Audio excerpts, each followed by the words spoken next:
Welcome, everybody. This is part two of our District 22 officer training. I am pretty confident that everybody has a copy of the agenda because that's what you had to click on to get onto the meeting. So I won't go through a complete reading of the agenda, but I'll give you a quick overview. In just a moment, I'm going to hand things off to your incoming district director, Dan Arbuckle, and he's going to kind of run the show for us today.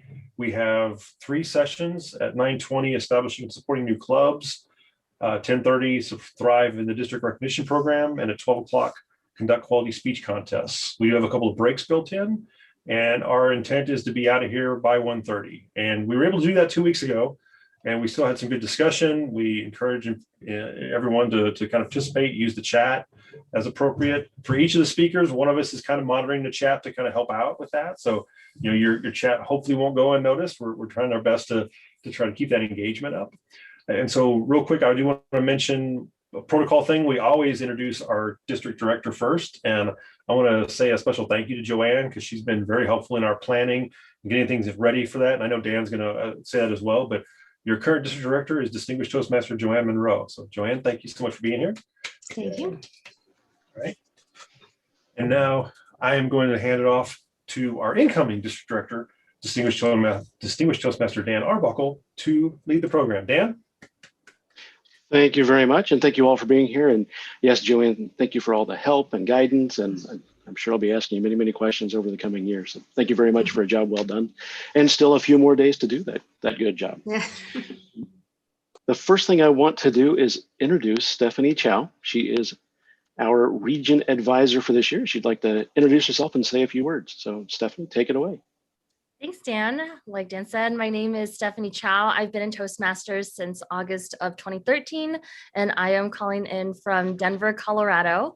My role as region advisor this year is to support all the district leaders as they achieve the district mission. Short and sweet.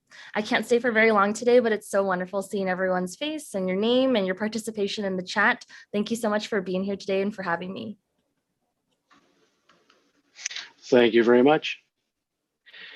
So today we'll have a few more sessions and learn a bit more about contest and the Distinguished Club Program and helping our new clubs thrive.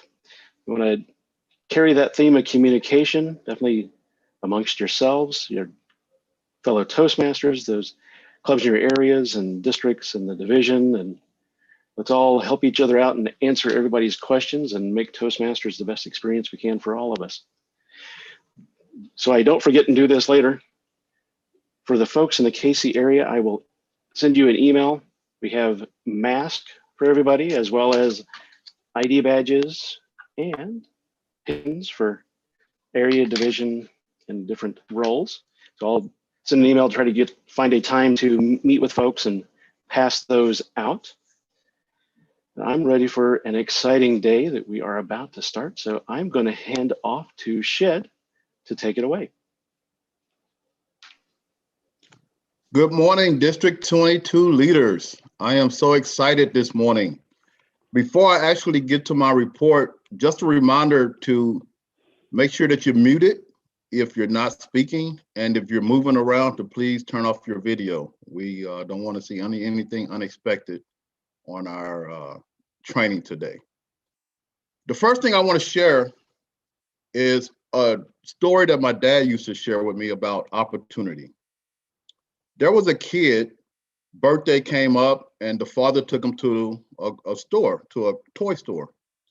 And he said, as he looked through the window, he told the son, okay, this is how much money I have. I have $200. You can have anything in the store for $200 or less.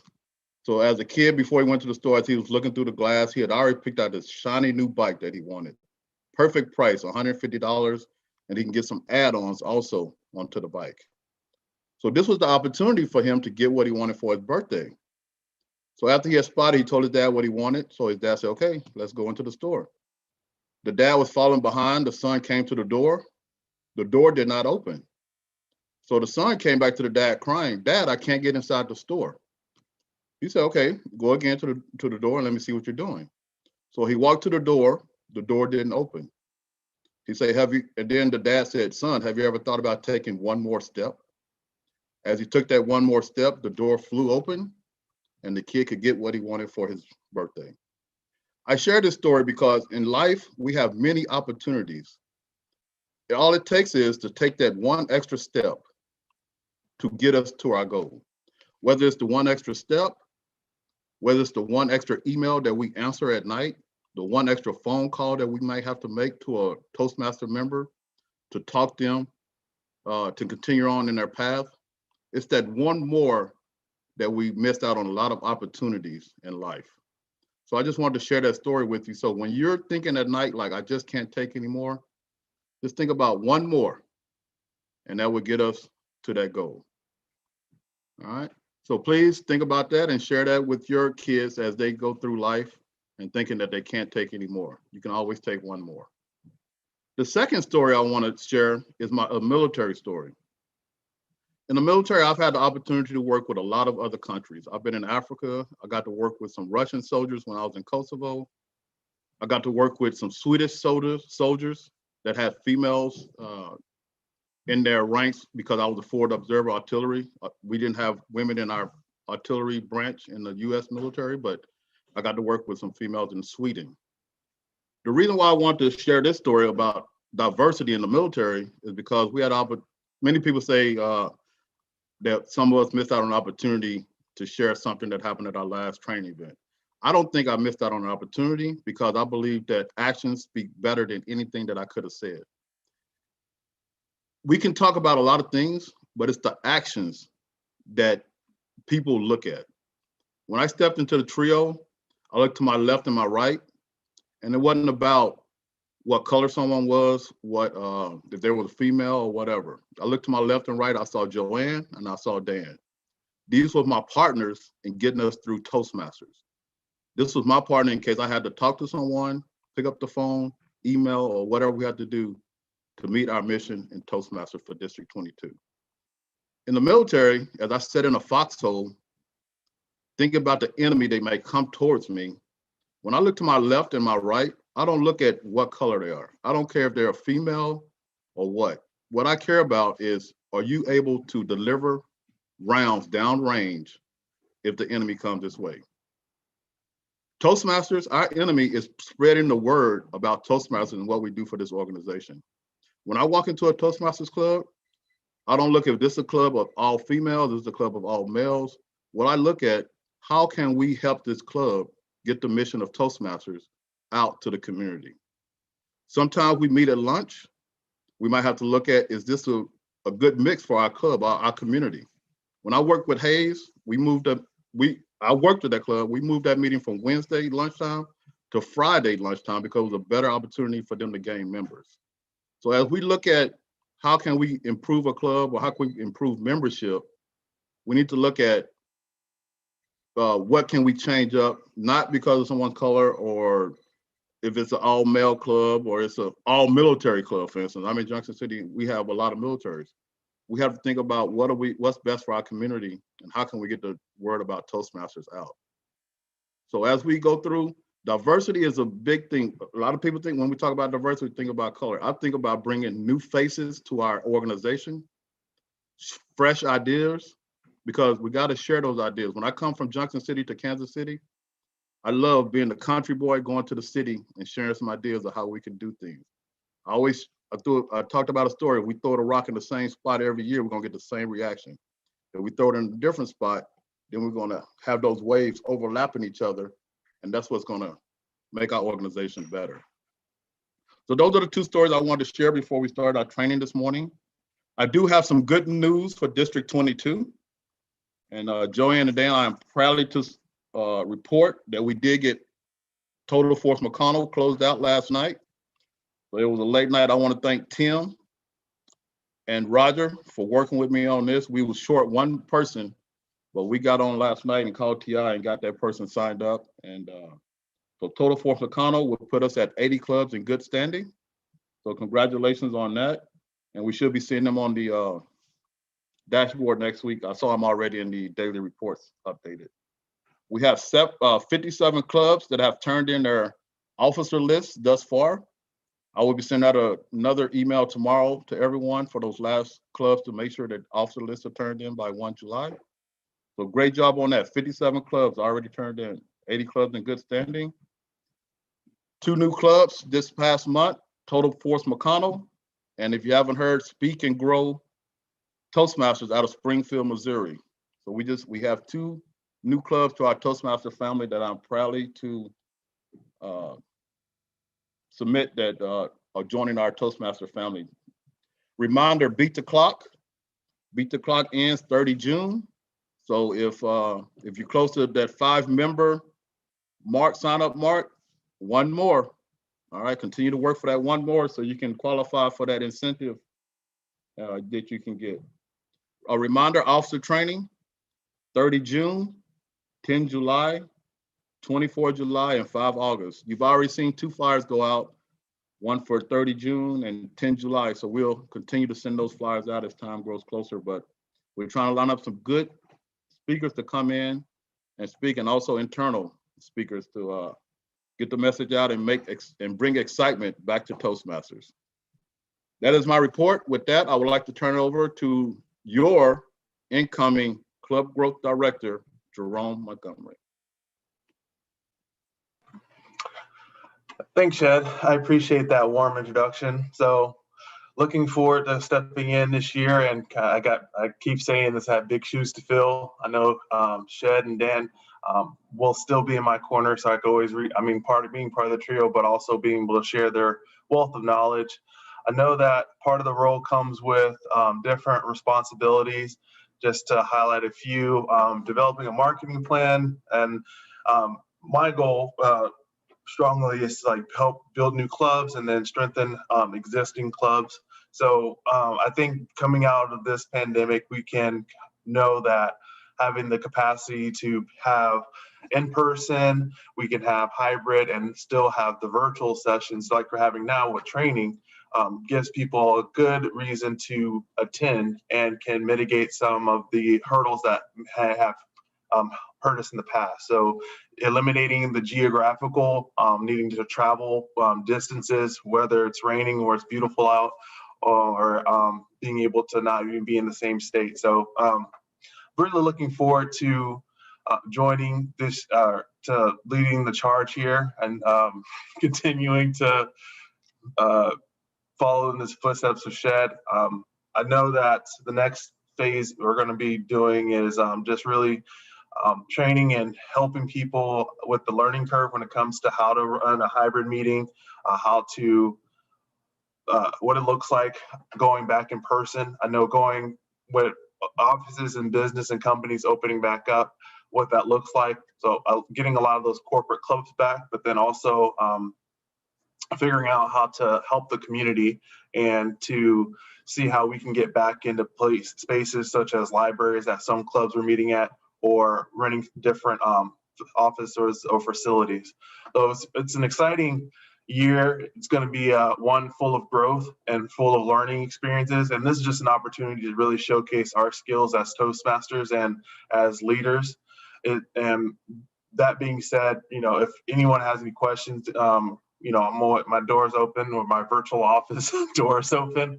And so I'm really looking forward to, seeing how we're going to come out, how strong we're going to come out, and how much growth we're going to experience because of everything opening up again. I know that we have a guest here, Natalie Palmer, but I don't see her on quite yet. I know I might be a little early too, so. Yeah, I think she was, I sent her the code. She might have been having trouble getting in, so may just be a second. Okay. Yeah, so honestly, I could just share my vision. Just looking at how things were handled in the virtual space. I think I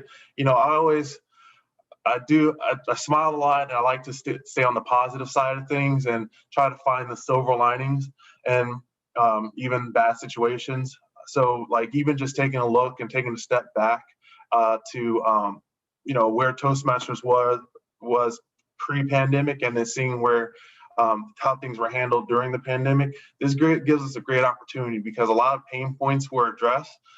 Everything is not perfect, not yet. We're progressing towards a better way to communicate and to educate people.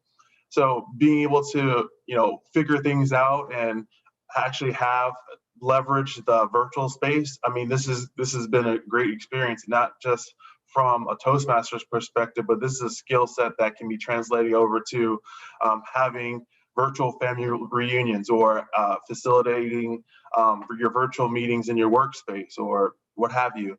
So just seeing how being able to leverage technology, and even if I had known then what I knew now, I may have bought a couple of stocks in Zoom, but knowing how well these virtual spaces are able to grow and kind of keep up with the needs of the world.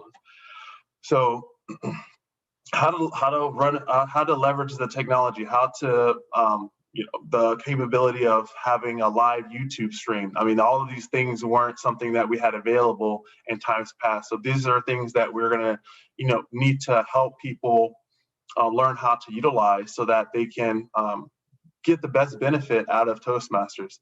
I know that we've sunsetted the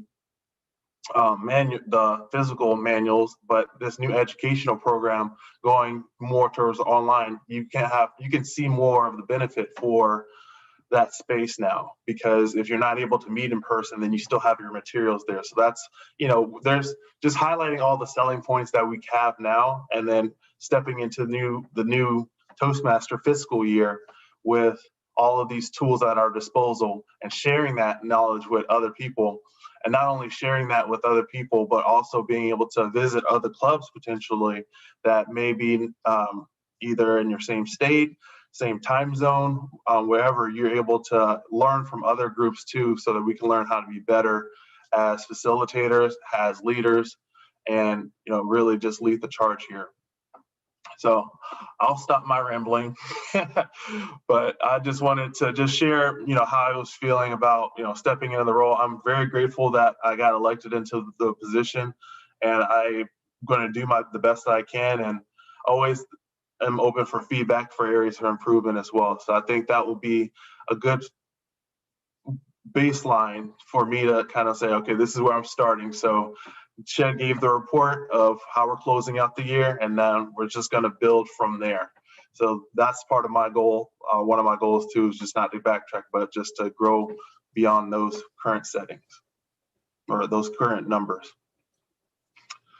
Well, without further, I don't see Natalie yet. I don't either, so I sent her another message. I'm not sure exactly sorry, yeah, not sure what's going on. We've chatted throughout the week, so go ahead. I just let her in. Okay, good. Okay. Right. All right, I have a quick introduction for Natalie.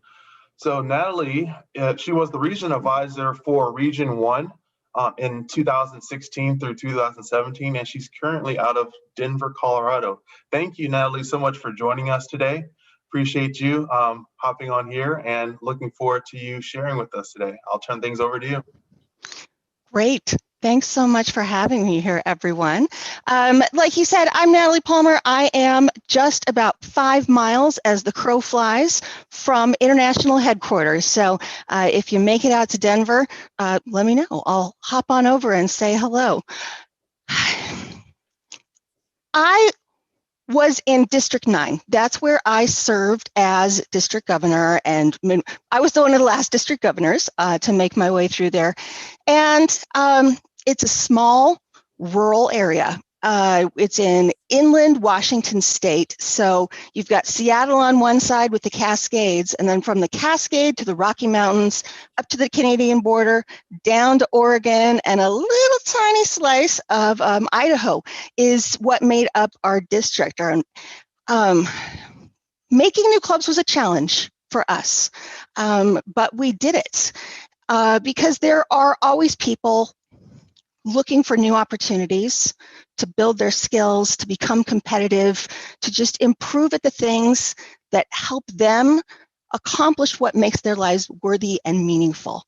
So today we're going to be talking about club building, how to build clubs, which I have to tell you, when I first got into district leadership, I had no idea that this was a part of what district leadership did, because I was out in a section of the state in rural Washington where we had 2 clubs in my town and the nearest club was 70 over, and we thought that was great, and that's still where it is because population doesn't support any more than that. But we had some larger metropolitan centers that did get more. We had some smaller towns that could handle more as they went forward, and we also had some rural towns that hadn't had a Toastmasters club, and so we were able to bring that to new and interesting audiences.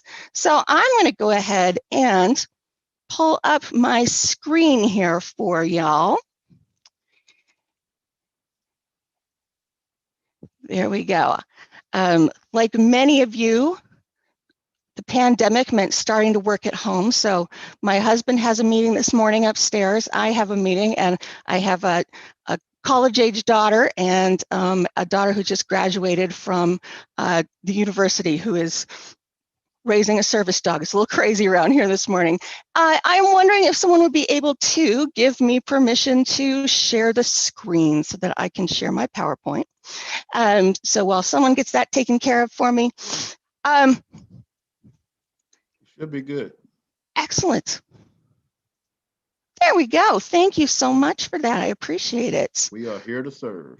All right. Well, my friends, we're talking about how to support new clubs, how to establish and support new clubs. And what we're going to be doing today, our agenda for our next hour that we're spending together, is we're going to talk about what are the mission and goals for Toastmasters. Pop quiz. We'll see if you remember what those are. We're going to talk about who builds clubs, who has a responsibility, who has formal roles, and who has informal roles when it comes to building clubs. And what is the cycle of club building? Because there is a defined process that we look at as we take new people through that club building process. So our objectives, by the end of this session this morning, we're going to be able to describe the relationship between establishing new clubs and the Toastmasters and district missions. We're going to figure out which district leaders have responsibilities to help establish new clubs and make sure we define what those are. We're going to talk about what support is available to establish new clubs. We're going to describe that club building cycle, and we are going to identify new clubs right there. So, pop quiz, first question. You are welcome to unmute if someone would like to do that, or put it in the chat. What is the Toastmasters mission? Some brave soul.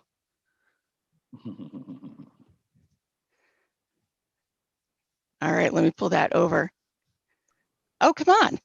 No one yet? It's all right. It's all right. To support clubs, correct? Yeah, well, this is Toastmasters. The Toastmasters International mission, right, is to empower individuals to become more effective communicators and leaders. That's the overarching mission of Toastmasters. And so everything we do really should tie back to that mission statement, right? We're giving people opportunities to become better communicators and better leaders. And the district mission, now this is the one that when we say, hey, what's that Toastmasters mission? People say, oh, this is it. This is actually the district mission. And it is, because we already got a sneak peek. We build new clubs and support all clubs in achieving excellence. Does excellence look the same for every club? No. Nope. It does not. Does excellence look the same for every member? Nope. No, it does not. And that's important to remember. The way that people run the clubs, the way that we have our meetings, the goals that we accomplish as individual Toastmasters, those are unique to everyone. And so it's that unique balance of what do we as the district want to achieve and what do our members and our club leaders want to achieve. But ultimately, the person we should be supporting is that individual member who is looking to work and focus on some individual goals in their own life. All right, so here's the question. How Do the Toastmasters and district missions relate to club building?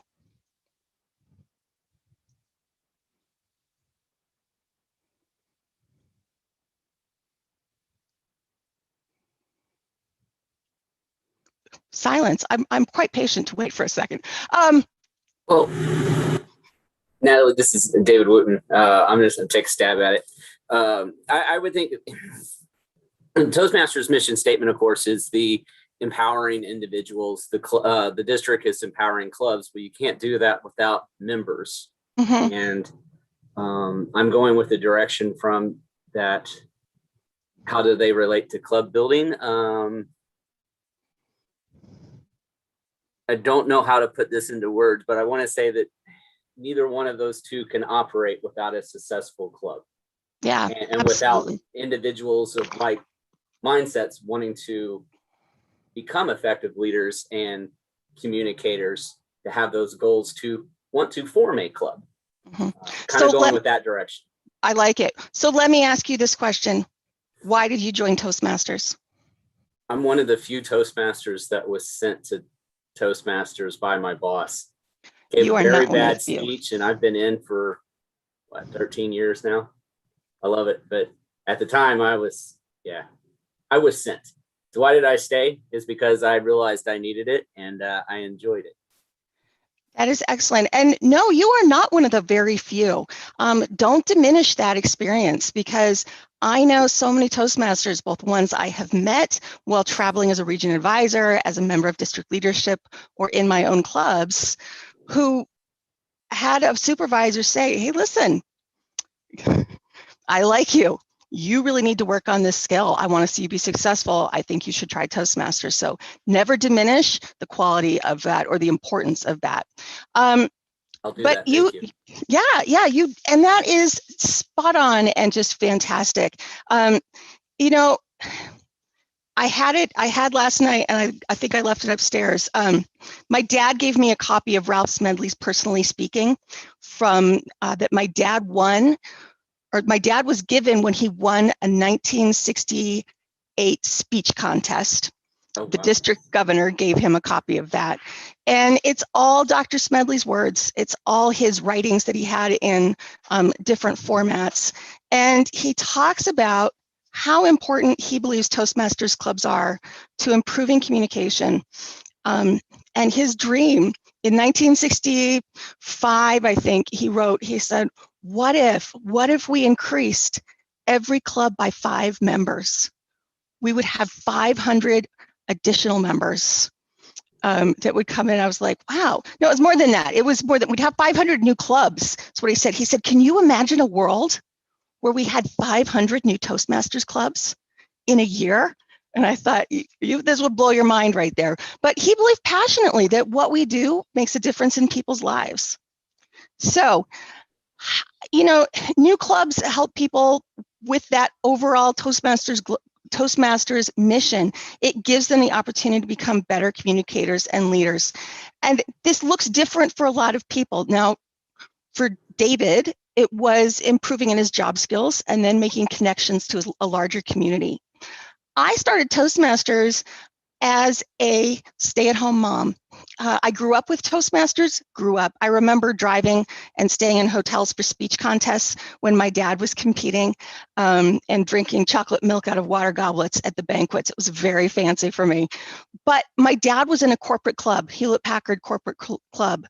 And so my picture of what Toastmasters meant was people wearing suits who had paychecks and big jobs.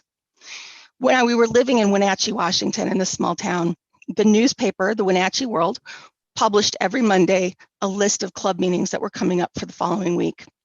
And I always, and every few weeks, I'd comment to my husband, I'd say, oh, the Toastmasters Club is at 5:30. And he'd say, you should go. I think you'd really love it.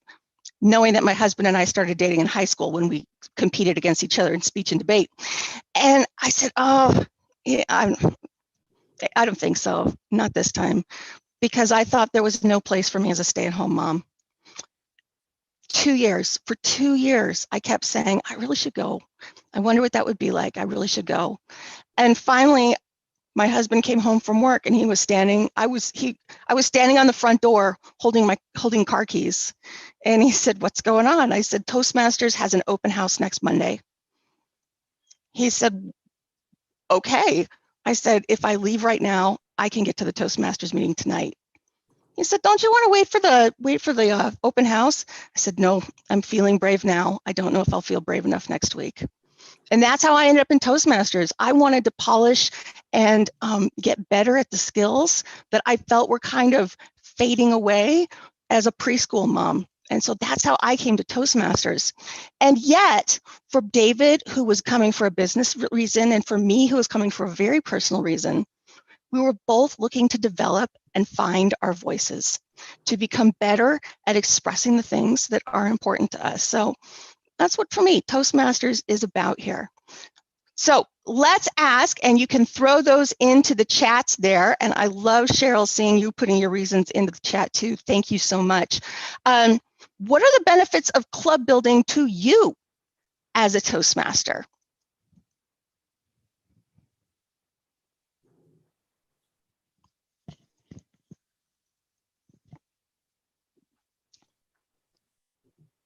Anyone? Reasons. Quality clubs. Excellent. Yeah, quality clubs. Getting to know new members. Do any of you love meeting new members, welcoming them into Toastmasters?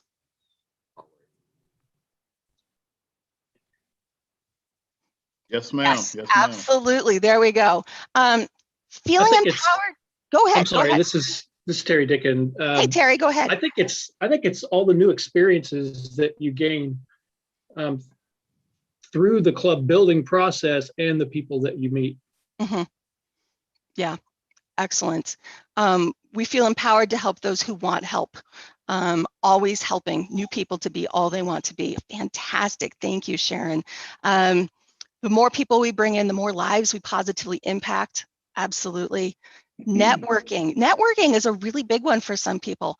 Diversity of viewpoints, new ways of looking at things, especially when you practice a speech for work at Toastmasters, building confident communicators. These are fantastic reasons right there.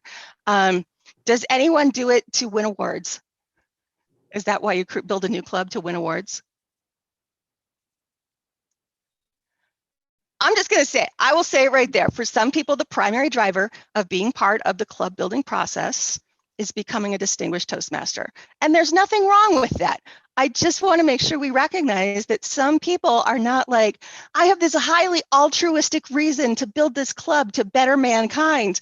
They're saying, you know, I have this goal. I have this very personal goal to become a Toastmaster, or a distinguished Toastmaster. And this is one of the steps that I need to take along the way. And I want to acknowledge that that is a reason why some people choose to be a part of the club building process. And I think that's fantastic, because while their ultimate goal may not be, I'm going to help all these people, their goal is, I want to do something for me. I think that's fantastic, because building a new club, building that process, for some of us, this is easy. Making calls, setting up meetings, doing all these things. I've worked with Toastmasters who were on that trajectory to become a distinguished Toastmaster, and this was huge. It was a huge accomplishment for them to reach out for people that they did not already have a personal relationship with, to be able to talk about something and have people listen to them as a voice of authority. Why should I join Toastmasters? What did you get out of it? And all of a sudden, they're put on the stage as a person who's an expert in their field of Toastmasters. That is amazing. And that's part of that all, helping people become the best Toastmaster, the best person that they can be right there. Natalie, can I share something? This is Shed. Please. One of the things, we built a new club here in Junction City. And the reason why we built this club was because we want to better our community. It wasn't about getting awards or anything like that. It was about the benefit of making our community better. The one thing I look at, because I'm ex-military, is Toastmasters, even though we want to build all of these big clubs and millions of members and things like that, we will always be the 1%. And I think about the military in the same way. In the military, the ages 18 to 26, 75% of Americans will not be able to join the military due to criminal stuff or, health issues and things like that. And Toastmasters, as we go out and praise the word about Toastmasters, and I get in front of my community, I say, the 1%, we have 3 million people in the state of Kansas, but we have 2,500 members. The 1% of us that's going out there talking about Toastmasters, we can't convert everyone, but we can be leaders, and everyone can say, you know what, look at this person here, he's leading our community, talking about some of the great things Toastmaster does, even though they would never be a member, but they will know how Toastmasters can benefit them. Because some people just won't make members, even though we talk about that and stuff like that. Like I say, Toastmasters to me is the second best organization in the world besides the military, but we will always be the 1%. So we need to carry ourselves higher as we go out and talk to the community, because we know the benefits of Toastmasters and how it affects us. And I know we all join to be better speakers, but it's the leadership, like David said, it's the leadership that keeps us here. Yeah, and what you said, Shed, is it resonates with me, because Toastmasters is not the right fit for everyone. And either it's just not the right fit, or it's not the fit right now. Because some people are at a place in their lives where they don't have time for this. We all have limited energy, limited resources of time and finances. We can't do all things, and we can't be everything to everyone. And so when we talk about Toastmasters, when we talk about the effect that it's had on us, we are talking to someone who is either a future potential Toastmaster, or we're talking to someone who down the line is going to have a brother-in-law, a colleague, a sibling, a family member, someone they meet who talks about, I need to become better at my speaking and leadership skills. And they say, I have an idea for you. I have something I think you should try. Or like, I've had lots of people who their supervisors were never a part of Toastmasters, but their supervisors said, hey, you should go try Toastmasters. Or they have someone who's like, you know what? I did Toastmasters for about 8 years at the beginning of my career, and I don't have time for it now, but I think that you should try it. We're always talking to either someone who could be a Toastmaster or someone who is Toastmaster adjacent right there. You never know where that's going to go. Fantastic. We are the 1%. That's great. All right. So what are the benefits? Yes, what are the benefits of new clubs to the members who join them? If you have to put that into words, what would you say? Throw them in the chat too. I'm watching that.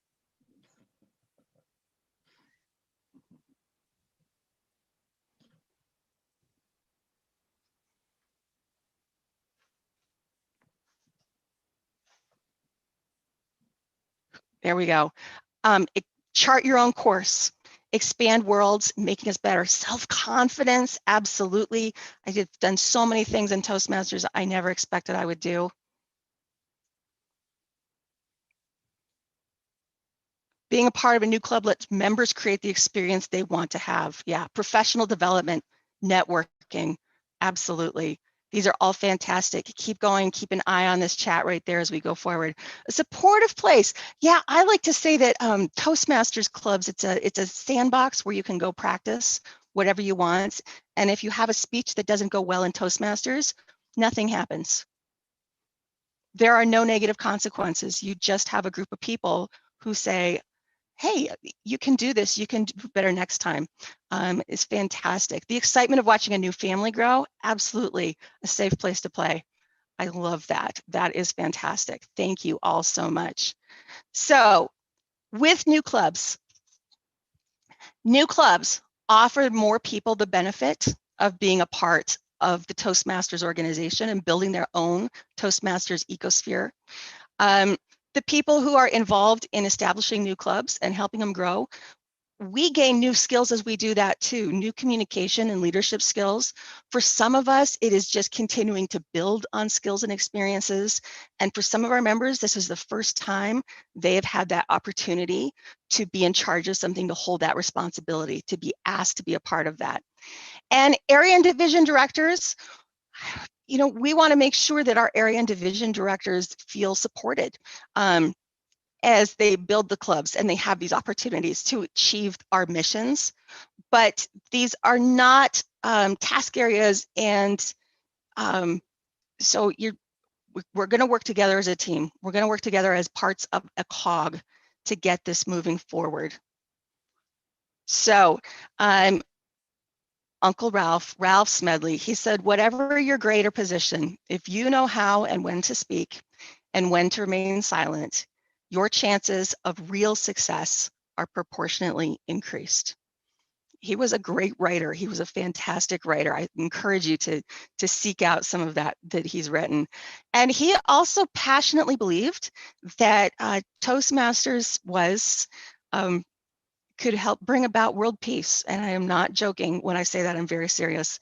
He thought that better communication and relationships between people could change the world. So I don't think that's a bad goal to have. I think that's a great thing. Yeah, I like how Ralph said we communicate for world peace. Absolutely. Relationships and understanding are incredibly important. I value that. So let's talk about club builders and who has the relationship or who has the roles in building a club. And first of all, like we touched back on a little bit earlier, all Toastmasters expand our reach. So in the largest picture, in the largest sense of that word, each and every one of us is a club builder. We are a new member finder. When we share our personal experiences, whether it is that we do better at a presentation at work, that we do something in our faith community, like leading a committee or speaking from the pulpit or the stage, or volunteering with a different organization that is a passion of ours, and being able to articulate what that means to us. We are all showing people what Toastmasters in real time does. And when they say, oh, you're just so good at this, I wish I could do that, we say, there's a way you could do that. And we help bring all the pieces together right there. I just gave a presentation 2 weeks ago it was online, as much of my life is, but it was for a national consortium of healthcare. I work for a hospital. I'm an IT trainer. So this was for all of the people in charge of that IT training and part of that ecosphere that I'm a part of. And a partner of mine and I did a 40-minute long presentation. And then we had open mic. It was questions that were fed to us. And she was messaging me. She's about an hour away in her office. And she's texting me saying, oh God, please don't make me answer any questions. I can't do that. It was table topics. It was table topics right there. So and I had someone ask me afterwards, how are you able to do that and keep so calm? I was like, I got an answer for you, my friend, right there. I got an answer. All right. So who else is responsible for building clubs? Well, absolutely. Our area and division directors have a role in this. And it is making sure that people have the information they need and being that point of contact and pipeline into our district to make sure we're getting all the boxes ticked and all the information passed on to people interested in a club. So area and division directors serve as liaisons between the district and the clubs. So between your district leadership and the club and the district events that are going on, those folks are the ones that are making the difference there. Area and division directors also work with those club sponsors and mentors. You may be fortunate and have someone who has founded clubs dozens of times, and they know exactly what they're doing and they're ready to go forward. I find that every district has at least one or two of these. In me, for District 9, it was Ed Keeney, who is a 15-time DTM, I want to say. I think he's on 15 now. So we had someone who is an expert on it, but you may be working with people who have never been a part of this process before. And so you want to make sure they know that they've got support and that they're going to have a resource to help them solve problems. And there are just some different support roles that you may be called on to fulfill as they're building the new club. and how well you're able to do these or what you're able to take on is going to depend on what else you have going on in your world at this point in time. But it may be something like, I don't know how to make this call to talk about it. Can I practice with you? It may be, I don't know how to set up this demonstration meeting. Who are some people I could contact to try to find helpers with that? I don't know what the next step is. Who do I talk to find out what the next step is? So it's that support, being able to help our people who are doing these sponsor and mentorship roles, making sure they know that they've got someone who's going to answer their email and come back. And I have to tell you, when I was club building, when I was in that role, I did change my phone tone for a couple people so that the Imperial March rang whenever they called. Dun, dun, dun, dun, dun, dun, dun. So my family knew that I was going to be on the phone for a while. My girls still remember this. All right, so let's do a little question answer and see. And if you think you know the answer, you can throw it into the chat right there.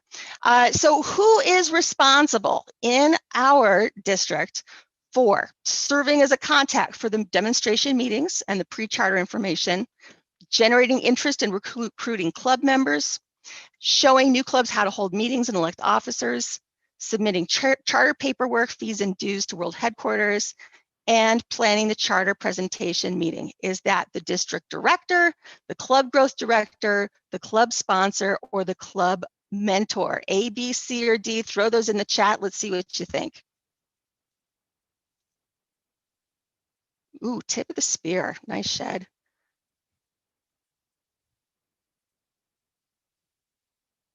Club growth director. Yep. C, club sponsor. Club growth director. We got a couple guesses going on here. All right. So my friends, this describes the roles of the club sponsor. We will get to that club growth director in a minute here, but the club sponsor is that one who is saying, hey, I think we should start a club. Here's what we're going to do. We need to get 20 members. How do we want to do that? Do you want a demonstration meeting? I could put that together for you. Do you want to visit a club that's already going? Let me connect you with someone. Here's the paperwork we need to finish in order to do this. We need John Smith is missing his dues. Let's go ahead and get those in there, and then planning that charter presentation meeting, which is the ceremonial one where we pass out those charter memberships. So that is who club sponsor is responsible for those things right there. All right. Second one, recruiting, training, and supervising the club building team members, club sponsor, and club mentors. They get leads from the district director and world headquarters. They assist with prospect visits, help plan demonstration meetings, and attend demonstration meetings and pre-charter information meetings. Who is this?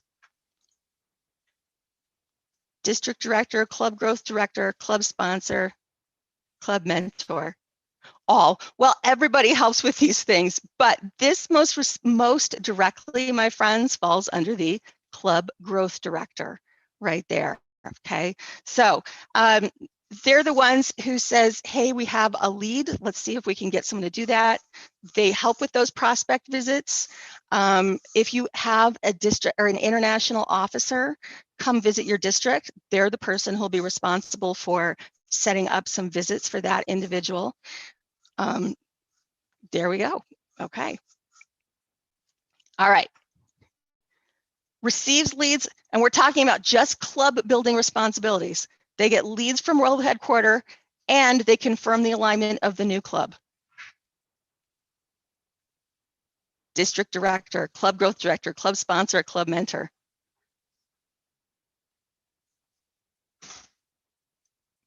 Yep, those of you who are guessing district director, absolutely, that is the district director.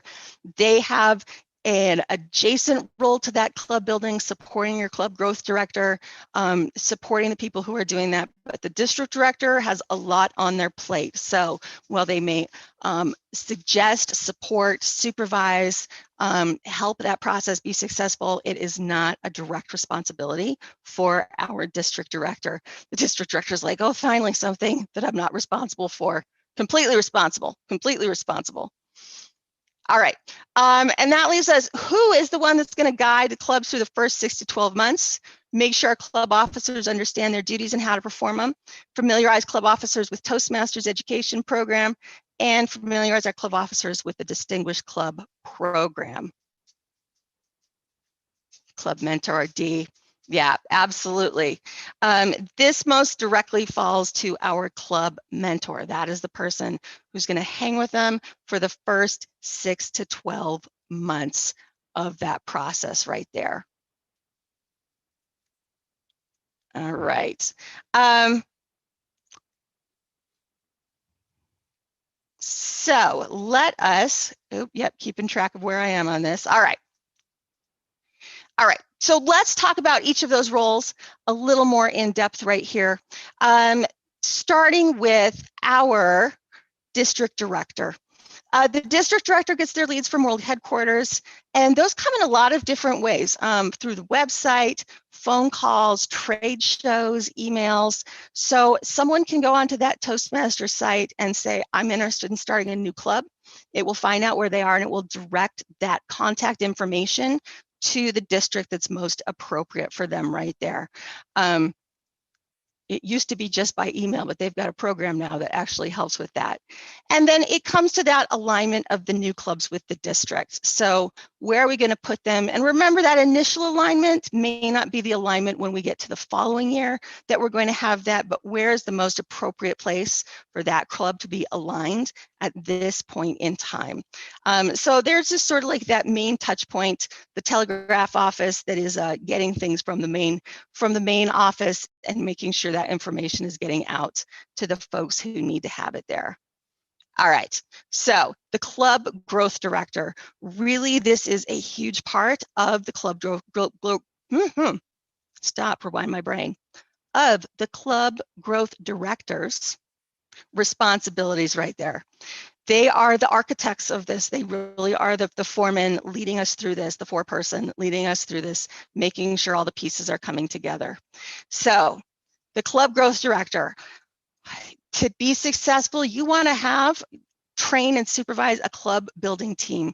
You want to have some individuals, especially if you are geographically spread out. You want to have some people who can be your leads on this, who understand the process and can help bring that together in their part of the district right there. They're going to receive leads. They're going to get that information. And the club growth director may act on this, or they may forward the leads to area and division directors. It depends on how your particular district is communicating, how you share that information, and who you have working together on this. And the club growth director is chair of the district marketing committee. So they're going to, that club building team, the marketing committee is going to assist with that, make sure that they have some of that what they need to be getting information out into the community. And the club growth director may also assist with the demonstration meeting team. So that may be being a part of it, that may be showing up for it. Or it may be that they're just making sure we're having a good planning meeting and that people know what needs to happen to have those going forward right there. The club sponsors. The club sponsors are the ones that get things started from the beginning, and they are up there until that ceremonial ribbon cutting. They are the ones who are going to help get things started, all that behind the scenes construction, and then they'll be there for that ceremonial pass off. So the sponsors, they're going to follow up on club leads. And it could be that we say, hey, we have someone in your area who's interested in starting a club. Can you start that contact process for us and do some of that? But a club sponsor can also be the one who says, I know where we should have a club and I want to start building it. Absolutely, they can do that. And so typically a club is going to have 2 sponsors who are going to be assigned, and they will stay with this group until that charter. I've seen charters happen in a matter of days, just remarkably fast. I have seen ones that have gone on for a couple years as they pull together. Let's see, the club sponsor is going to serve for that contact, that primary contact, usually for demonstration meetings. They're going to recruit members into the new clubs, and it may be that the sponsor is actively recruiting, but it could also be that they are supporting the people who want to start the club and helping them come up with that scripting and those ways to bring people in and to brainstorm with that. They're going to show the clubs how to hold meetings and elect officers. One of those things that a lot of us could probably do in our sleep by now, but it's something that's going to be new to the people who have not been a part of this before. The club sponsor is going to make sure that the paperwork, fees, and dues are submitted to world headquarters. So some of that bookkeeping, attention to detail, moving through those, and planning the charter presentation for meetings. I've had charter presentation meetings in fields, in picnic places, picnic spaces outside. I've had them in the back of restaurants. I've had them in beautiful auditoriums. It is a very fun part to get to be a part of that. Club sponsors may want to draw on the experience of the charter members. They may know who to contact and what some of those best resources are. And you may be eligible to receive club building credit towards an Advanced Leader Silver Award right there, if you serve successfully as a club sponsor. Now, the club mentor is the one that we're going to pass things off to once that club charters. They are the coach. They are the one who is going to be on the sidelines, helping, encouraging our new clubs and their leadership figure out how to be successful as they move forward. So the club mentor is with the club for the first 6 to 12 months. They want to make sure that members understand their duties and how to perform them. They want to familiarize club officers with Toastmasters education program. So how do we move through pathways? How do we give awards? We want to make sure that they're ticking off all those boxes for them. They want to familiarize club officers with the Distinguished Club program and how that can indicate success as we're looking forward for this new club. And they can help recruit and retain members right there. Once again, working with those experienced charter members and credit towards an Advanced Leader Silver Award right there. So our club building team support, we've got a larger team right there. It's our committees and teams. It's our folks who are committed to helping with this and maybe have a more formalized role for moving us through the process. Our area and division directors, huge part of this. They serve as members of a district committee if you want to be formally a part of that right there. So the members of the district committee, like the club extension committee is one that some choose to have, and a marketing committee is another one that people choose to have right there. They may help generate leads. Who are the companies in your community that are large enough or experiencing growth? Or are there a few companies together that we might do with? Is there a community group? What's going on? They can help find the club sponsors and club mentors, and facilitate and attend demonstration meetings and that pre-charter information meetings right there. So I would like you to take a couple minutes. I'm just going to give you 3 minutes right there. Grab a piece of paper, my friends, and I would like you to write a couple notes to yourself. Who is on your team? What roles are empty? And what are the next steps you want to take or need to take to fill your team? So I'm watching my clock. I'm going to give you 3 minutes right there. Go ahead. I'm watching my chats too. If you have questions, please feel free to drop them in there.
One more minute.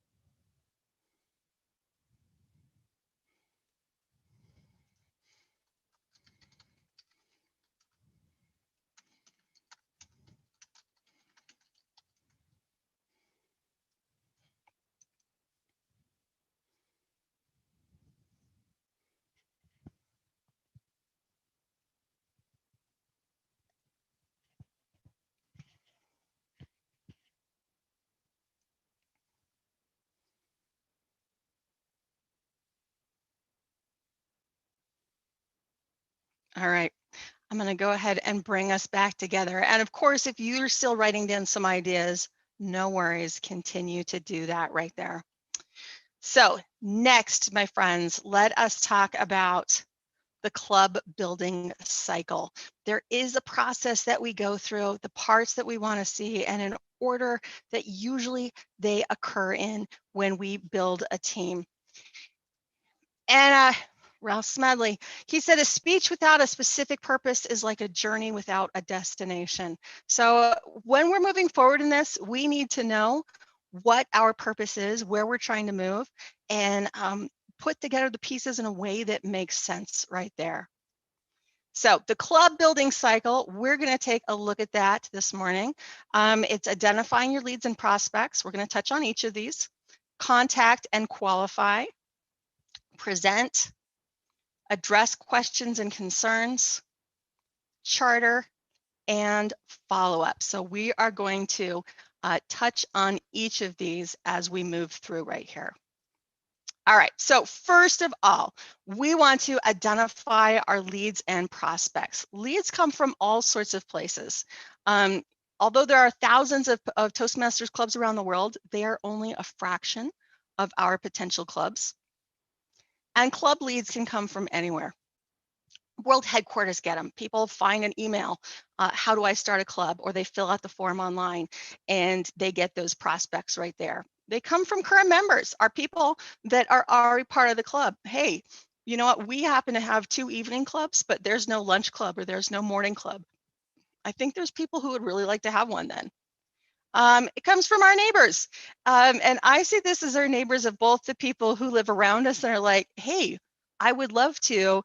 And our neighbors in neighboring organizations. So other maybe nonprofits, other service organizations, other places that you interact with professionally that are our neighbors of a sort. These are the places we can get our leads from. And also from our coworkers. It can be with people that we're with who are like, hey, maybe you're like me and you work someplace that is spread out across a long distance. You spend most of your day on a microphone and a camera right there. And you're talking to your friend who's a couple hours away and they say, I would love to have a Toastmasters club, but I just can't drive an hour and a half to get to one. We can help you with that. Areas and so there's lots of other places we can get those. Our area and division directors should begin by assessing the existing clubs to figure out if there are new opportunities right there. So look at what's the population and how many clubs do we already have in that area. Are there companies that exist in the area or division that could possibly support a club? Are there companies in the division that sponsor clubs at other branches and locations? And you can email, let me grab that right there. I'm going to throw it in the chat right there. You can email corporaterelations@toastmasters.org to request a corporate list from world headquarters. When are the meetings held? So that's a prime example I just gave. The town I lived in had an evening meeting and a morning meeting, but there was no lunch meeting. And so we thought, maybe there's people who would like to get started on their lunch hour. Or there are 3 clubs that meet on a Thursday, but nothing that meets on a Monday night or a Saturday morning. There are lots of different ways to consider that right there. There we go. So target your opportunities. Any community with more than 10,000 people, they say is the number. My friend Kathy Hansen out of District 9, she says if they have a McDonald's, they can have a Toastmasters club. She says if McDonald's thinks they have enough population to support them, they have enough population to support a Toastmasters club. That's not an official Toastmasters World headquarters. That's just Kathy Hansen said that right there. Corporations with over 150 people. It's been quite the year, my friends. Toastmasters is a phenomenal way for companies to have cost-effective self-development and professional training opportunities for their employees right there. It's incredibly cost-effective. It takes we're the ones who come in and get it set up and get it going, their support to get it ongoing. So that is one of those things. I'm about to reach the end of my fiscal year for the hospital. My goals have to be finished by next week. And I have to set new goals for what's going on. So think about this as we go forward. We're right at the beginning of, for anyone who's on that fiscal year that ends in June, we're starting a new year. We've got people and organizations that are setting new goals. This is phenomenal. This is a cost-effective training opportunity, professional and personal development that companies can do that make it easy for them. And it's also one that you can do it in person, but it works if you have, now that we've got all these online structures set up, it also works that if you have a company that's spread out over distance, people can take part in it together. It's a great opportunity to build those relationships outside of the other. Yeah, not the first time to hear the one club pro Mickey D's in the club. Yeah, absolutely. There we go. Being in a corporate club, I've seen where a new club could also fit outside my corporation, such as at my university.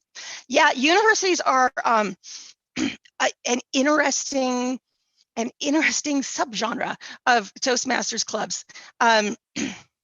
Because we've got two different populations. We've got the professional population who is there full time. And then we have the student population who is there only during the academic year.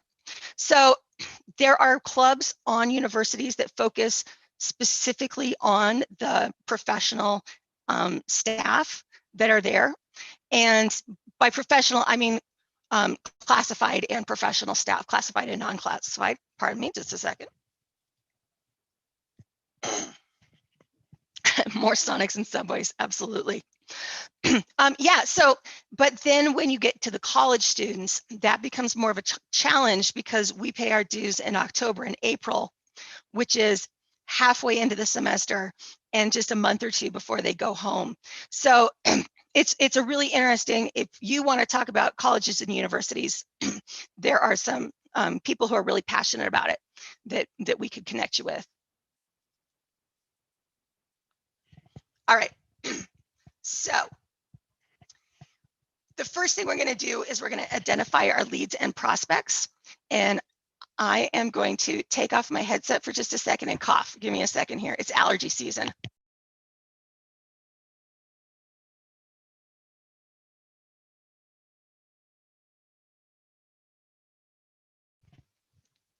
Some of you know what I mean.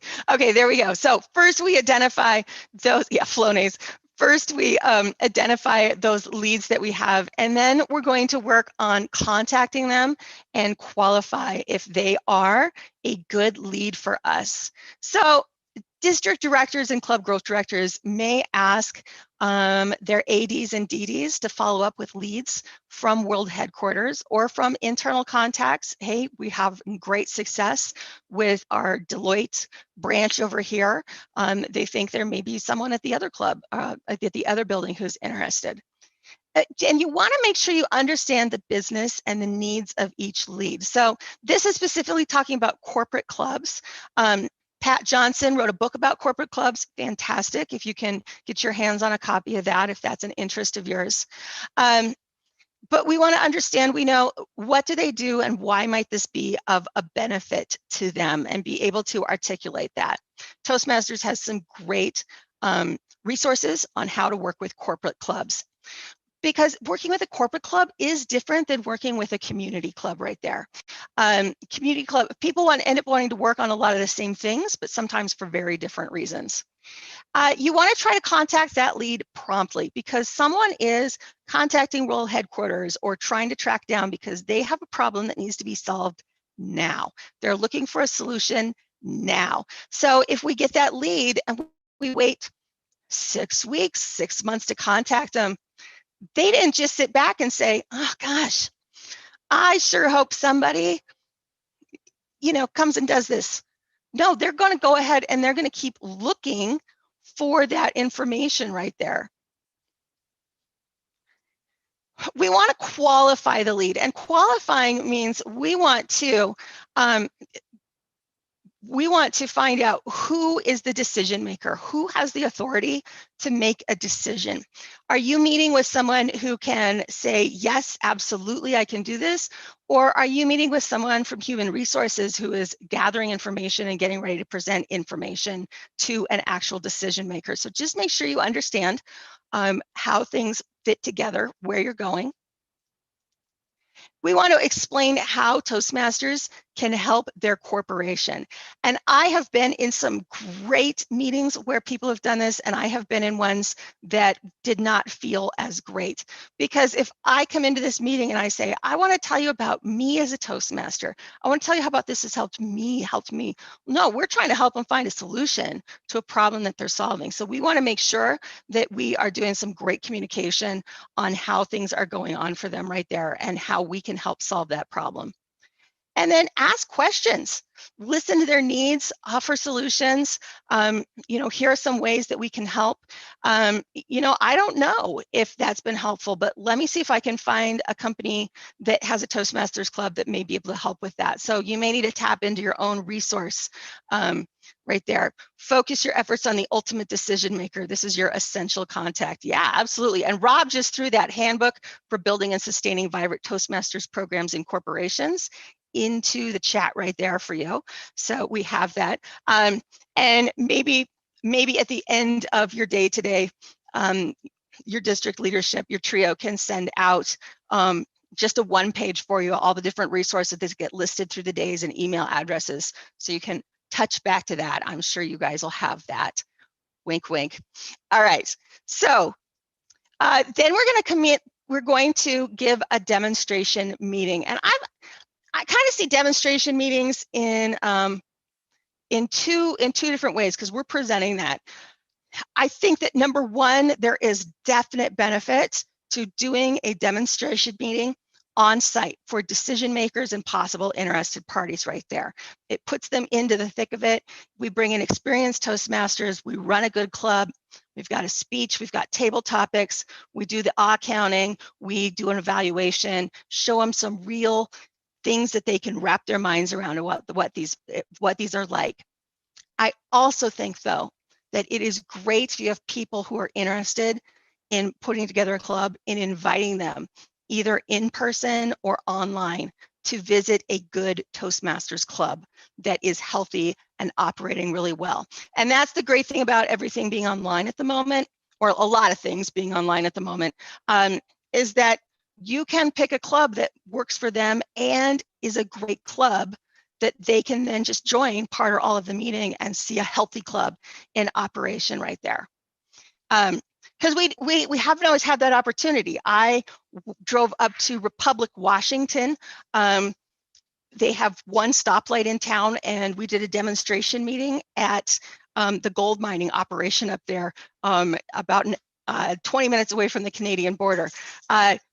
Weren't able to get the club off the ground, but 3 of us were all who could get up there and run a demonstration meeting for the day. So this online has some definite advantages to it at this point in time. There are some great demonstration meeting resources. You want to put together an experienced demonstration meeting team. It's great if you had someone who's been a part of that before, but you can easily train and equip people to be successful as they do that right there. There's the How to Build a Toastmasters Club. It's item 121 with your Toastmasters information. And you want to bring promotional material, and your club growth director can help with that right there. There we go. Another link from Rob. Thank you very much. Is getting that promotional material, printed material that people can hand out and get their hands on right there. And that's nice as well, though, because you can send virtual materials and you can have hands-on depending on the needs of who you are working with. So, all right, we're going to present that demonstration meeting. And the next thing we're going to do is we're going to say, how do you feel about what's going on?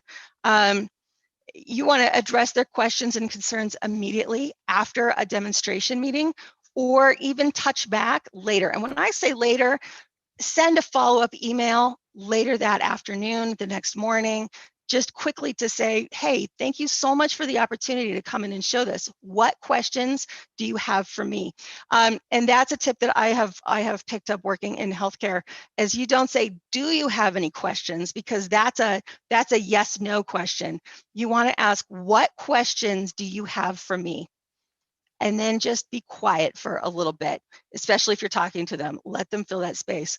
What questions implies that you know there's going to be questions, and our brains are wired that they'll try to come up with someone to make you happy with that right there. Do you have any questions? No. What questions do you have for me? Oh, I'm supposed to have a question, but it just opens the door in a different way. It was based on a study with nurses. They found that people were more likely to ask questions if it was said, what questions do you have for me? I love the research. All right. So we're going to,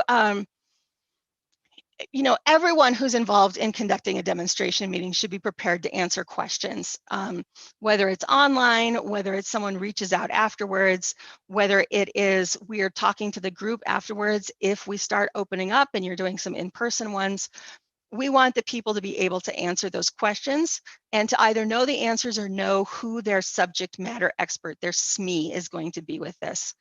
And when we answer those questions, we're trying to alleviate concerns. And then we're going to ask for an opportunity to start a new club. Can we start a new club? When would you like to get this started? Let's go ahead and talk about what we want to do and who's my contact person for that. So we're going to start getting that club together, and we are working towards being able to charter that club. So that item 121 that Rob just posted in the chat right there. Oh, what is your first question? That's a great one, implying that I know there will at least be a second. Fantastic. You want to make sure that your club sponsor understands what their responsibilities are. We're trying to we need to build a membership to 20. We need to have 20 people willing to pay and attend. And when I say willing to pay, it's either that individuals are going to pay on their own, or that they are going to have corporate funding for this, and who is going to be paying that check, and what are their conditions for writing that initial check. And do they have a clear picture of what the financial requirements are, how often we pay, who the check is going to go to. We want to make sure people understand that. We're going to submit the application to organize a Toastmasters club and the charter fee right there. We're going to assist our club in electing officers, adopting a club constitution, and submitting charter forms. You can look at all of these online if you haven't had an opportunity to look through those, either ever or in quite a while. And we're going to be working towards scheduling that charter presentation meeting. Now, we're not going to schedule that charter presentation meeting until we have the 20 members. We need to have the club before we have the charter. So make sure you're working these in the correct order as we're moving forward. And then we want to make sure that we have a club mentor who is ready to guide for 6 to 12 months. This is going to depend on where the club is and what your district culture is around this. Does the club mentor have to be part of that club? No, they do not have to be a part of that club. Do they have to be geographically in the same area? I'm going to let you guys discuss that as a leadership team for your district. If you have someone who is engaged and a part of it and is, rewind my brain. I would rather have someone who's 200 miles away, who is engaged and is calling and emailing to check in and providing positive quality support and guidance, than to have someone in the same town who shows up for the charter ceremony and then 6 to 12 months later asks if they've gotten credit yet. And the club has no idea that this was actually their club mentor. Personal opinion. I'll let you guys figure out how your district, as what your approach is going to be for that. And then we're going to follow up. And this is one of the most important parts right there. We're going to make sure our club monitor knows what their responsibilities are. They want to make sure that the new officers understand their duties, because we want to have those new members pulled together before that charter goes. They want to help maintain that membership strength right there. And they need to be able to explain the Toastmasters education program and the Distinguished Club program. We want to be able to explain that there is a way that we can keep track of how well our clubs are doing, and that we can use that language to describe and explain to our clubs what is going on right there. And then it starts again, my friends. It is a cycle. It goes through all of those right there. Identifying our leads and contacts, contacting them and qualifying if they could be successful as a club and what they're going to need for support. We're going to present information in that demonstration meeting. We're going to address their questions and concerns. We're going to lead up to chartering. But once we charter, we are not just going to leave it alone. We're going to follow up and make sure that they understand that they are a part of our district. They've got support and they have people to support them. So let's go ahead and as we move forward today, as you're thinking, I want you to think about what steps you're going to take for establishing new clubs. What are the things that you want to do? Does someone have a first thing they're ready to do, or does someone have a club that they're like, I already got one in the pipeline, I'm ready to go?